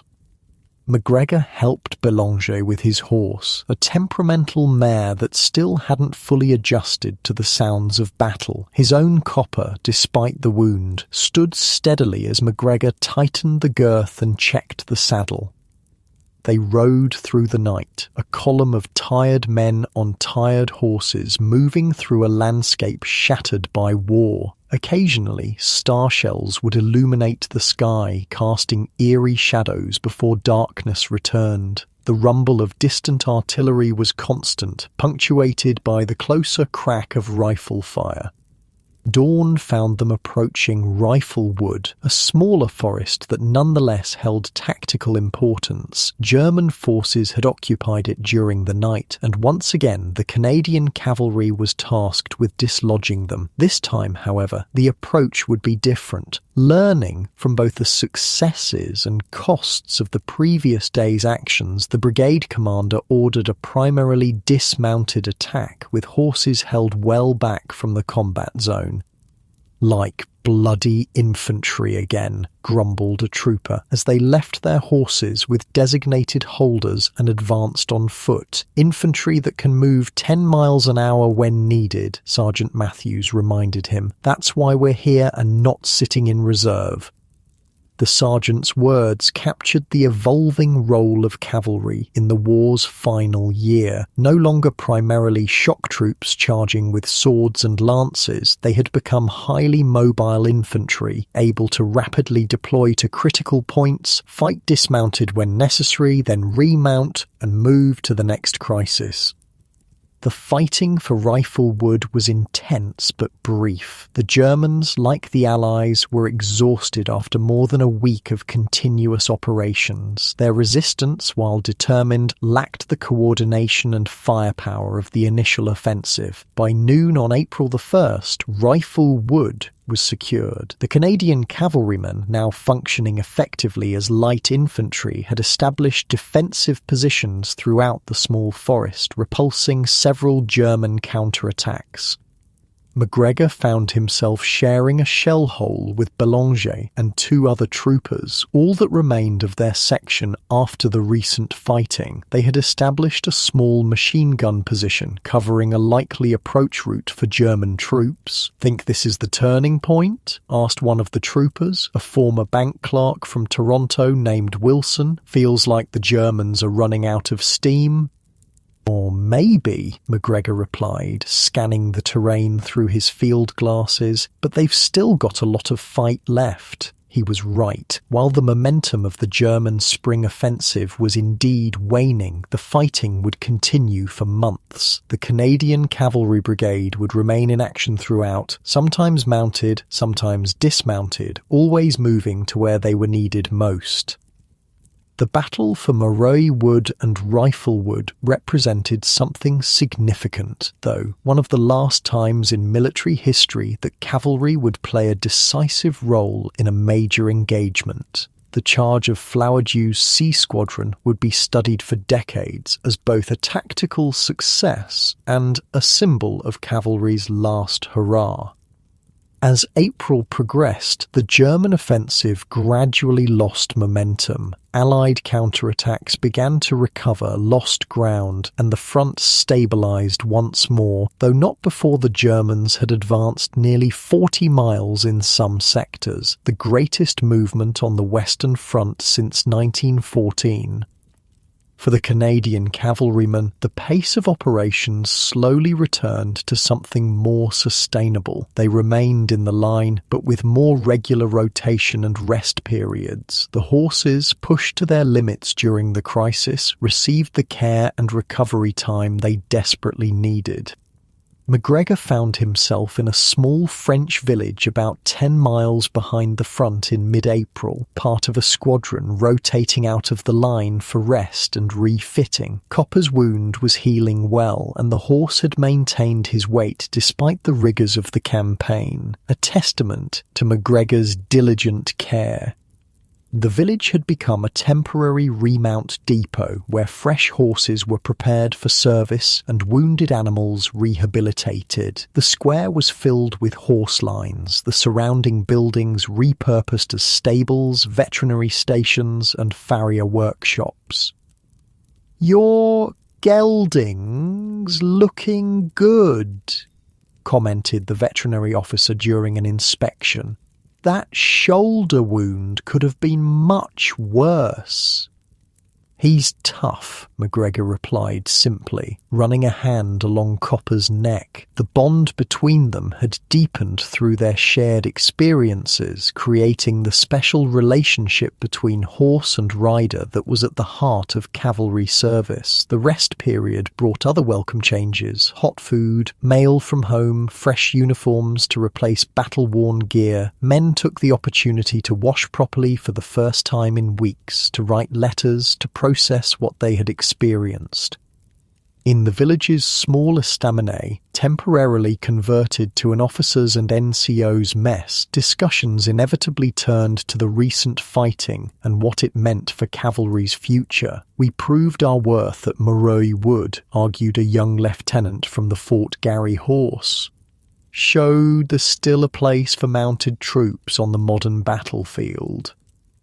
"As mobile infantry, perhaps," countered a more senior officer. "But traditional cavalry tactics? The charge worked at Moreuil because the Germans were caught by surprise. It won't work again." The debate reflected the larger conversation occurring throughout the cavalry world. The war had transformed mounted warfare, forcing adaptation and evolution. The cavalryman of 1918 was a hybrid, part traditional horseman, part modern soldier, equally comfortable in the saddle or a trench, with sword or rifle. For the men of the Canadian Cavalry Brigade, these theoretical discussions mattered less than the practical reality. They had a job to do, and they would continue doing it with the tools and training available to them. MacGregor spent his evenings caring for Copper and the other horses in his section. The routine was therapeutic: grooming, checking hooves, monitoring feed and water. In the chaos of war, these simple tasks provided continuity and purpose. One evening, as he worked a curry comb over Copper's coat, Bélanger joined him, carrying a newspaper. "Have you seen this?" the Québécois asked, holding up the paper. It contained an article about the fighting at Moreuil Wood, describing the cavalry charge in heroic, almost mythological terms. MacGregor skimmed the article, noting the discrepancies between the writer's romantic description and his own memories of dust, noise, and fear. "Not exactly how it happened," he commented, returning to his grooming. "No," Bélanger agreed, "but maybe that's how they need to remember it." There was wisdom in the observation. As the war entered what would prove to be its final year, perhaps people needed to believe in moments of traditional heroism amidst the industrial slaughter, cavalry charging with swords drawn, representing a connection to warfare's past even as new technologies shaped its future. The rest period ended after 10 days. The Canadian Cavalry Brigade returned to active operations, though the front had stabilised considerably. They resumed the pattern that had become familiar: rotations between reserve positions, dismounted service in the line, and occasional mounted reconnaissance or security operations. Through late April and May, they watched as American troops began arriving in significant numbers, bringing fresh strength to the Allied side. The balance was shifting, though the outcome remained uncertain. The Germans had lost their best chance for victory, but they remained formidable opponents. MacGregor and his comrades continued their service day by day, week by week. They cared for their horses, maintained their equipment, followed orders, and did what was asked of them. Individual experiences blended into the collective effort of the brigade, the division, the army. In early June, they participated in a large-scale training exercise, practicing coordination between cavalry, tanks, and aircraft. It was a glimpse of warfare's future, with horses alongside machines in an integrated combined arms approach. Strange to think, Sergeant Matthews observed as they watched tanks lumbering across a training ground, that those might replace us someday. Not entirely, MacGregor replied, patting Copper's neck. Still places they can't go that we can. It was true, but also increasingly beside the point. The evolution of warfare wouldn't stop for sentiment or tradition. The role of horses was changing, just as it had changed throughout military history. What mattered was adaptation, finding new ways to contribute in the altered landscape of modern combat. As June turned to July, rumours began to circulate about another major offensive, this time led by the Allies. The German spring offensive had spent itself without achieving decisive victory. Now it would be the Allies' turn to seize the initiative. For the Canadian Cavalry Brigade, this meant renewed preparation. Horses conditioned for sustained operations, equipment checked and rechecked, tactics practiced and refined. They would be ready when called upon, as they had been throughout the war. MacGregor felt the anticipation building as July progressed. Something was coming, something that might finally break the stalemate that had defined the Western Front for nearly 4 years. Whether cavalry would play a significant role remained to be seen, but they would certainly be part of the effort. One evening, as he watched the sunset from the horse lines, Bélanger joined him again. The Québécois had received a package from home, including a small flask of maple syrup, a luxury in the field. "Share?" he offered, holding out the flask. MacGregor accepted, taking a small sip of the sweet liquid. It tasted of home, of peace, of a world beyond war. "Think we'll make it through?" Bélanger asked quietly, the question that always lingered unspoken among soldiers. MacGregor looked at Copper, standing contentedly in the evening light, then at the men around them, some playing cards, others writing letters, all carrying the invisible weight of years at war. "Some of us," he replied honestly, "enough to remember." It was the most either man could hope for as they faced whatever came next. The Canadian Cavalry Brigade had proven its value during the critical days of the German offensive. Now they prepared for what would become known as the 100 Days Offensive, the final Allied push that would eventually end the war. The story of cavalry in the First World War was still being written, its full meaning not yet clear to those living through it. But in those summer evenings of 1918, with horses nickering softly in the background and the distant rumble of guns a constant reminder of what awaited them, men like MacGregor and Bélanger continued the traditions of mounted soldiers while adapting to warfare's changing reality. Their experiences, from the desperate defence against the German spring offensive to the legendary charge at Moreuil Wood, would become part of cavalry's legacy, chapters in the long history of horses and humans in war. What they could not know was how few chapters remained to be written as the age of horse cavalry approached its final sunset. Dawn broke misty and golden on August 8, 1918. The air hung heavy with dew, and an unusual quiet pervaded the front lines east of Amiens. Private James MacGregor stood beside Copper, checking the gelding's tack one final time before mounting. Around him, the rest of the Canadian Cavalry Brigade was preparing similarly, hundreds of men and horses readying themselves for what would be one of the most significant days of the war. The past months had brought significant changes to the Western Front. The failure of the German spring offensive had sapped enemy morale, while Allied strength continued to grow with the arrival of fresh American troops. A series of successful limited attacks by British, French, and American forces had reclaimed territory and further weakened German resolve. Now, the Allies were preparing for something bigger, a major offensive east of Amiens designed to break through German defences and return to mobile warfare. Unlike previous offensives that began with days of preliminary bombardment, essentially announcing the attack in advance, this one would rely on surprise. A massive artillery barrage would begin at the same moment as the infantry and tank assault, with no warning shots to alert the Germans. For cavalry, this offered the possibility they had awaited for 4 long years, the chance to exploit a breakthrough to operate in open country beyond the trench systems. "Mount up," came the order, passed quietly along the line. McGregor swung into the saddle, feeling Copper shift beneath him. The horse sensed the tension in the air, ears pricked forward attentively. After all they had been through together, horse and rider had developed an almost telepathic connection, each responsive to the other's slightest cues. Bélanger rode up beside him, looking unusually solemn in the early light.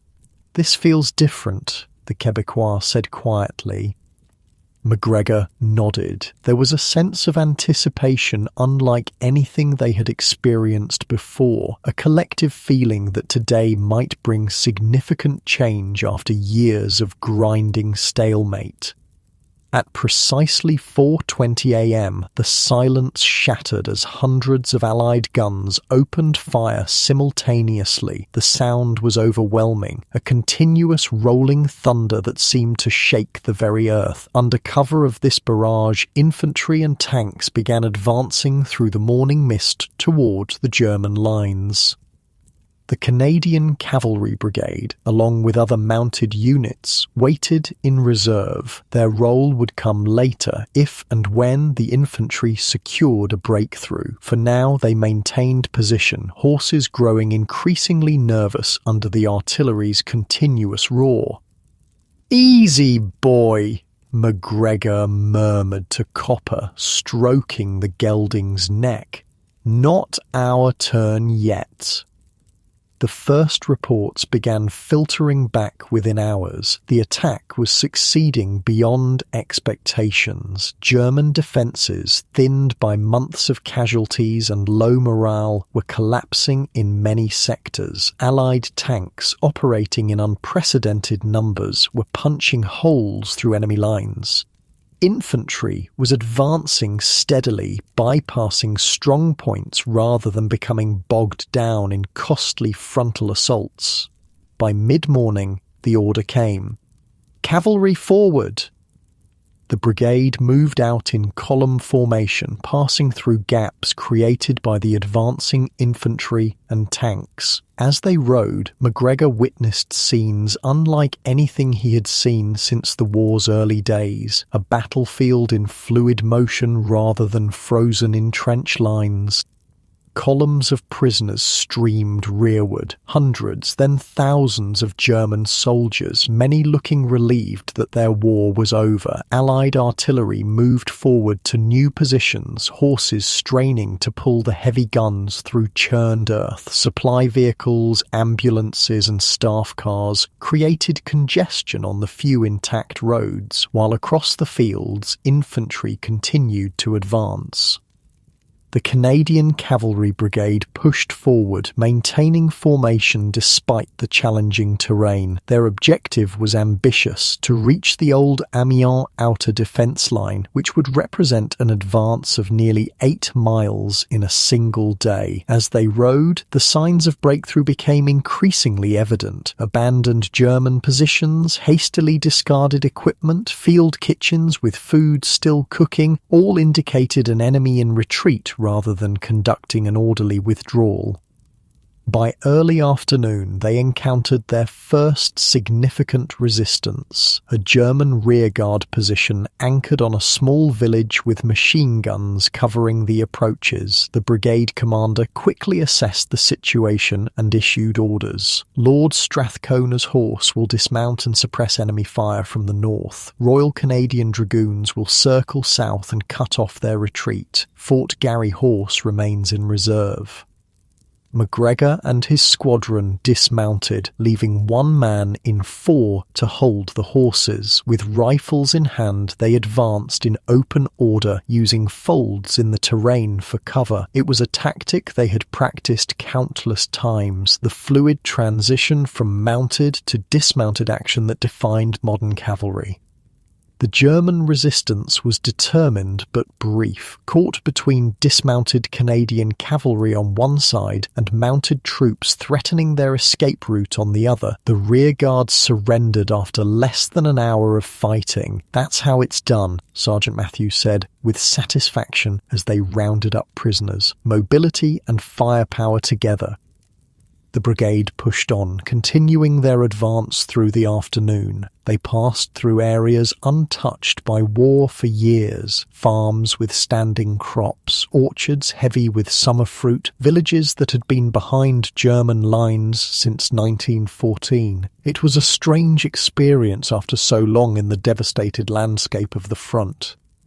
By evening, they had reached their objective, having advanced nearly 8 miles from their starting position, the deepest penetration of German lines since trench warfare began. The day would later be described by German General Ludendorff as the Black Day of the German Army, the beginning of the end for their hopes of victory.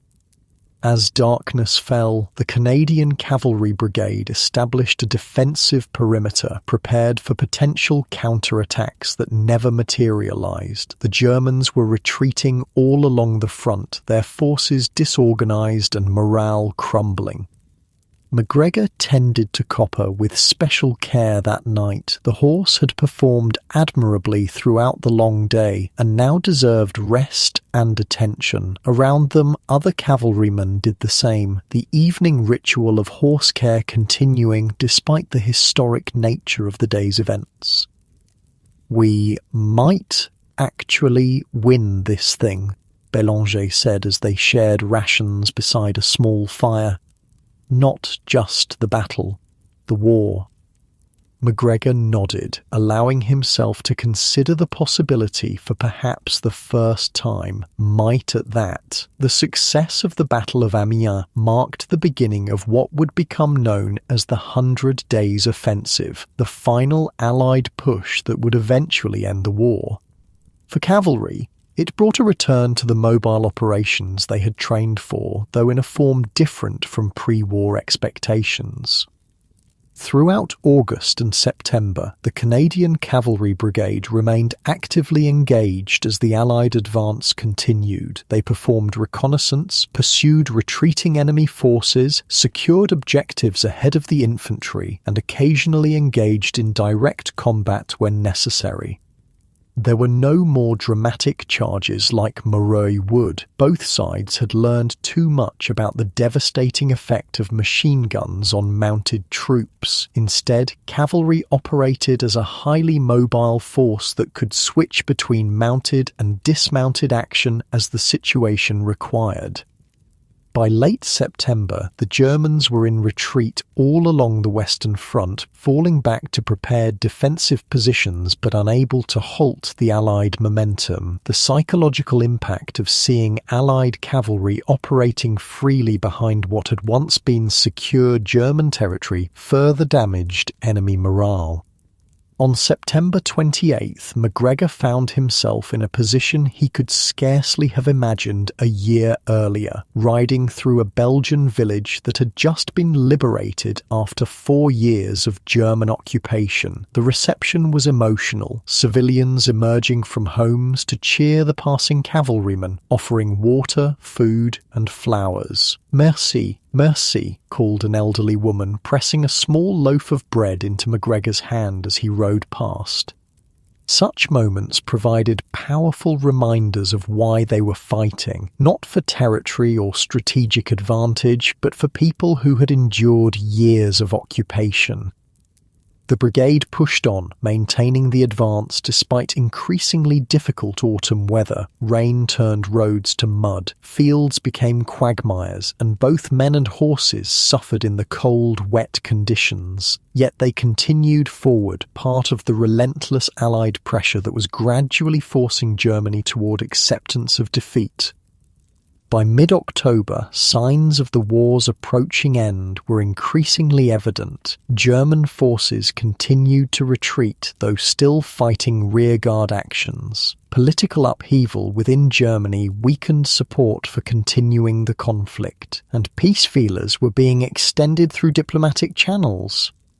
For the men of the Canadian Cavalry Brigade, however, the war remained very real. They continued operations throughout October, their tasks evolving as the front moved eastward. Increasingly, they found themselves serving as advance guards for the infantry, moving ahead to secure crossroads, bridges, and other key terrain features.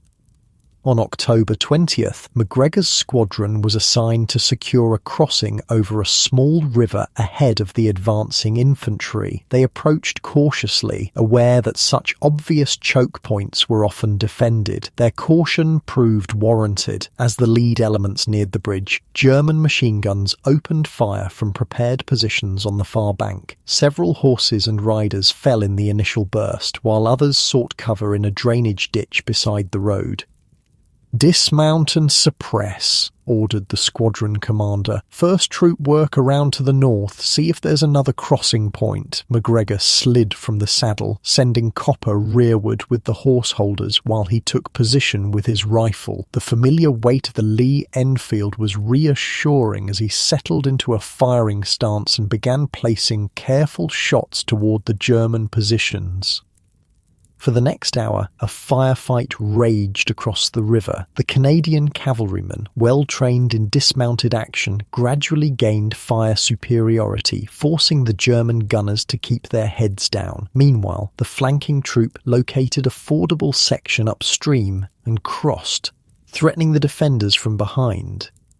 Faced with encirclement, the German force withdrew, leaving the bridge intact. By evening, Canadian infantry had arrived to secure the position permanently, allowing the cavalry to withdraw for rest and refitting.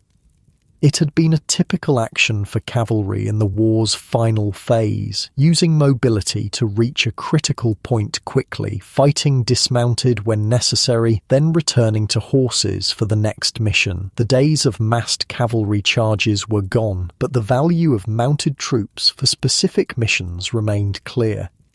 As October turned to November, the end seemed increasingly near. The other Central Powers, Austria-Hungary, the Ottoman Empire, and Bulgaria, had already signed armistices. Germany stood alone, its military situation deteriorating daily, its civilian population suffering from the Allied blockade, and its government facing revolution at home. For the Canadian Cavalry Brigade, the final days brought continued advance through Belgium, pushing German forces back toward their own borders. The fighting had decreased in intensity but remained dangerous. No one wanted to be the last casualty of a war clearly approaching its end. On November 10th, MacGregor's squadron established bivouac in a small Belgian town that had been liberated just days earlier. The weather had turned cold, with frost coating the ground each morning and rumours of early snow in the forecast. That evening, as he completed the daily ritual of caring for Copper, McGregor noticed an unusual level of activity around the squadron headquarters. Officers were coming and going, dispatches arriving by motorcycle courier, and an air of suppressed excitement pervading the camp. "Something's happening," Belanger observed, joining McGregor at the horse lines. Before either man could speculate further, Sergeant Matthews approached, his expression uncharacteristically animated. "Word from headquarters," he announced. "Germany has agreed to terms. An armistice will take effect at 11 tomorrow morning." The news spread through the camp like wildfire, met with reactions ranging from jubilation to stunned disbelief. After more than 4 years of continuous warfare, the concept of peace seemed almost unimaginable. That night, few men slept. They gathered in small groups, talking quietly, sharing memories of fallen comrades, speculating about what peace might bring. Some wrote letters home, attempting to put into words the complex emotions of the moment. McGregor spent extra time with Copper, grooming the horse long after necessity required it. The repetitive motion was soothing, helping to process thoughts too jumbled for clear articulation. "We made it, old boy," he murmured to the gelding. "Not everyone did, but we did." Dawn on November 11th broke clear and cold, the sky a pale blue rarely seen in the often overcast Belgian autumn. The squadron prepared for the day as usual. Horses fed and watered, equipment checked, patrols organised. Until the armistice took effect at 11 a.m, the war continued and they would maintain readiness.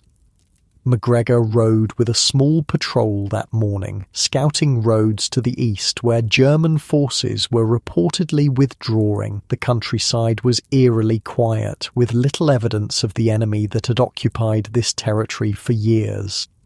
At precisely 11 a.m, the patrol stopped. Their watches confirmed what history would record. This was the moment the Great War officially ended. No dramatic ceasefire occurred in their sector. There had been no fighting that morning to cease. Instead, there was simply a profound stillness, broken only by the sound of distant church bells beginning to ring in liberated towns and villages.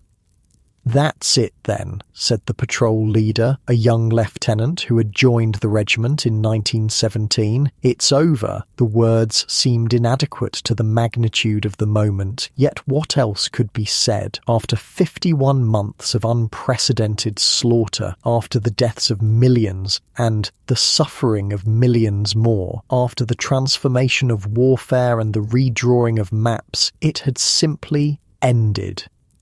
The patrol returned to find the squadron in a state of subdued celebration. There were no wild displays of emotion. These were men who had seen too much for that, but there was a palpable sense of relief, of pressure finally released after years of constant tension.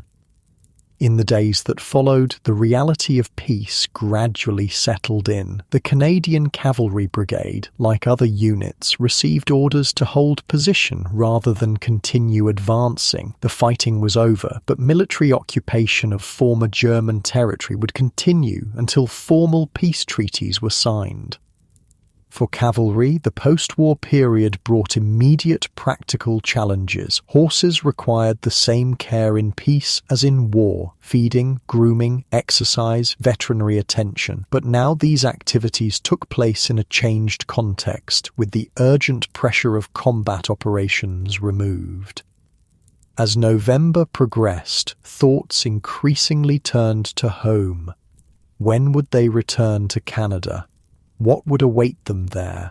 How would they adjust to civilian life after years of war?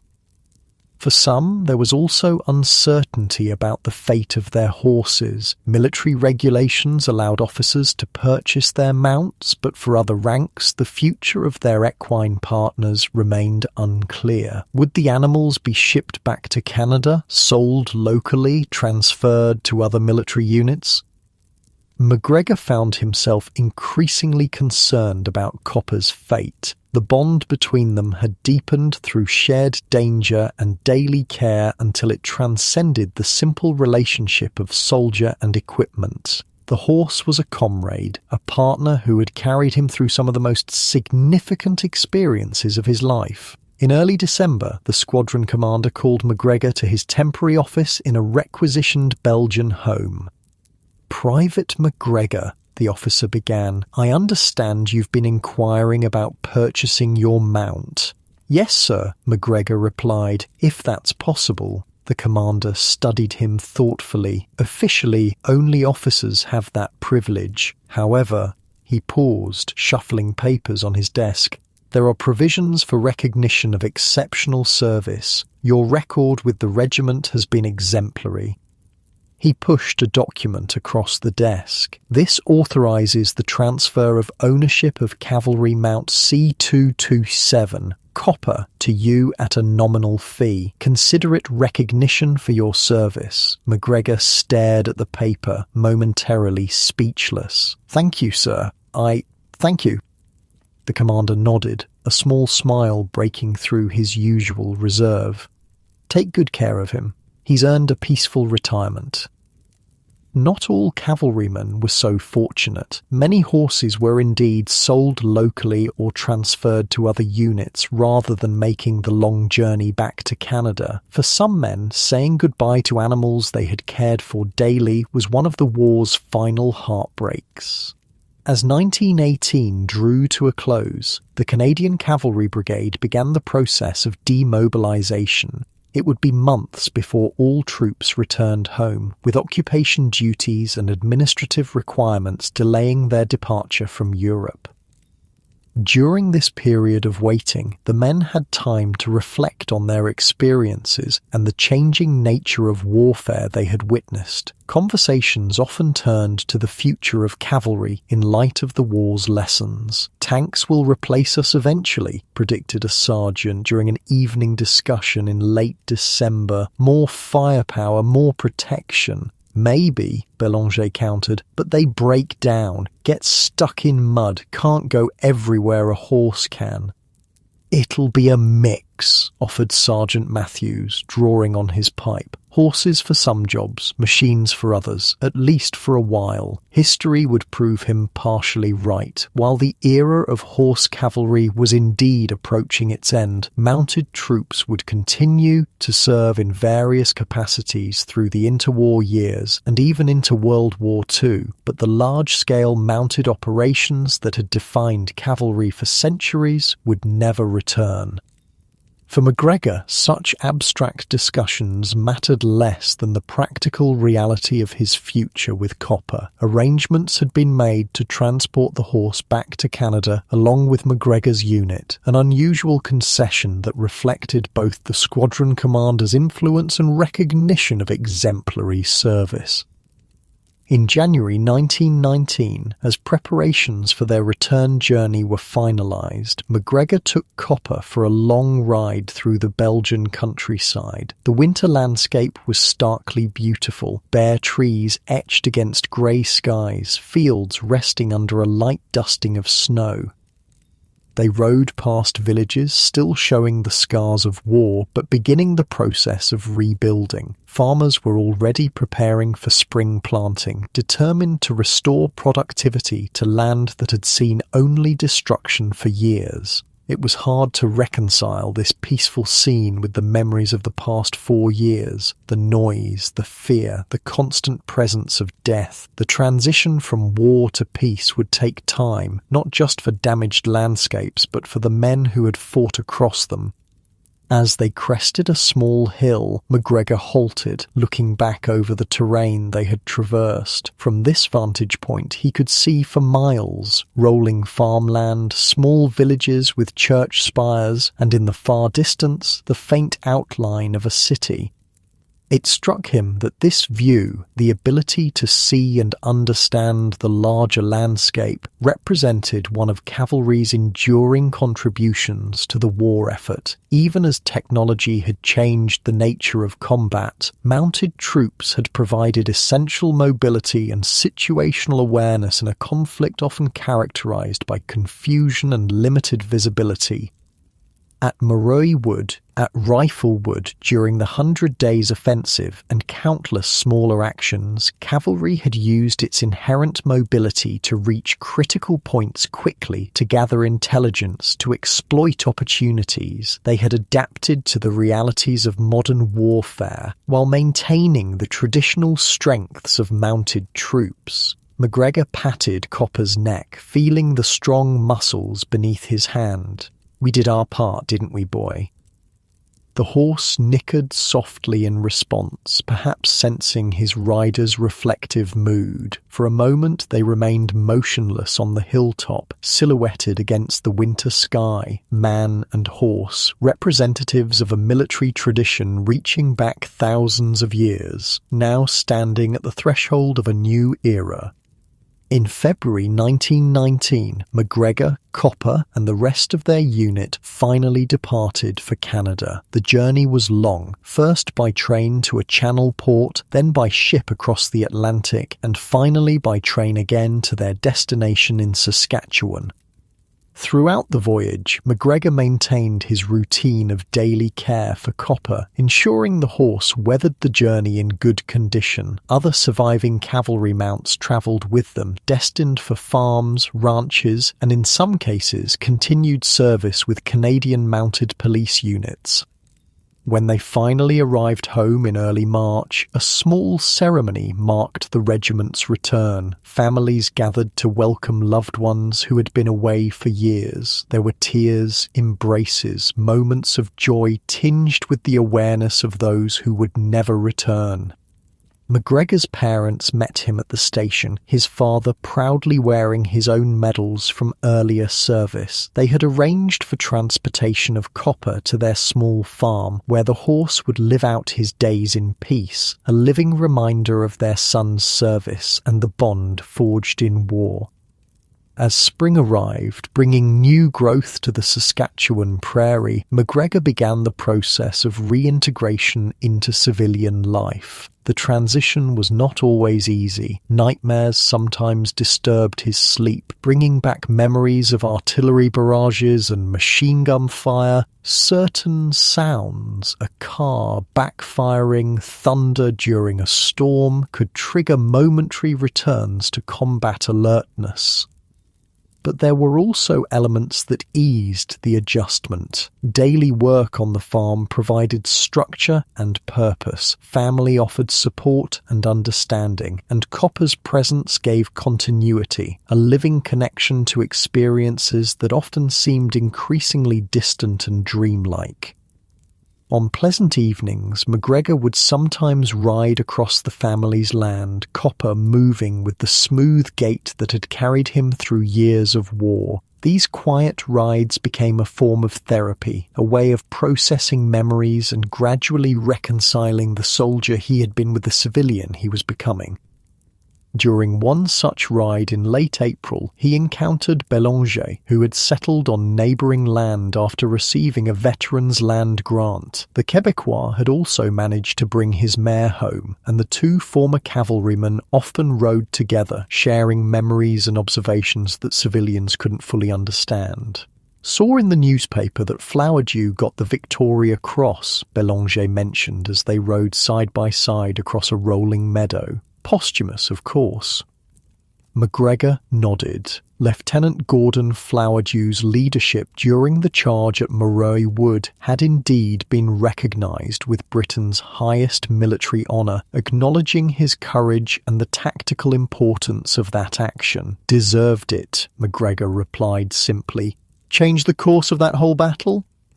They rode in companionable silence for a while, each lost in memories of that day, the thunder of hooves, the chaos of combat, the strange mixture of fear and exhilaration that accompanied cavalry in action. "Think anyone will remember?" Bélanger asked eventually. What cavalry did, I mean, or will they just talk about tanks and planes? It was a question that touched on larger concerns: how the war would be remembered, how history would judge their contribution, whether the sacrifices had been worthwhile. Some will remember, McGregor said, after consideration. Maybe not everyone, but enough. As the sun began to set, painting the prairie in shades of gold and amber, the two former cavalrymen turned their horses toward home. They rode at an easy trot, man and horse moving together with the synchronicity born of years together in peace and war. In that moment, riding across the Saskatchewan landscape so different from the battlefields of France and Belgium, McGregor felt a sense of connection that transcended time and place. He was part of a lineage stretching back through centuries, men who had ridden to war, who had experienced the unique bond between soldier and horse, who had adapted to changing circumstances while maintaining essential traditions. Cavalry had survived the First World War, though transformed by the experience. It had proven its continued value even in an age of machine guns, artillery, tanks and aircraft. The lessons learned about mobility, flexibility, the combination of mounted and dismounted action would influence military thinking for decades to come.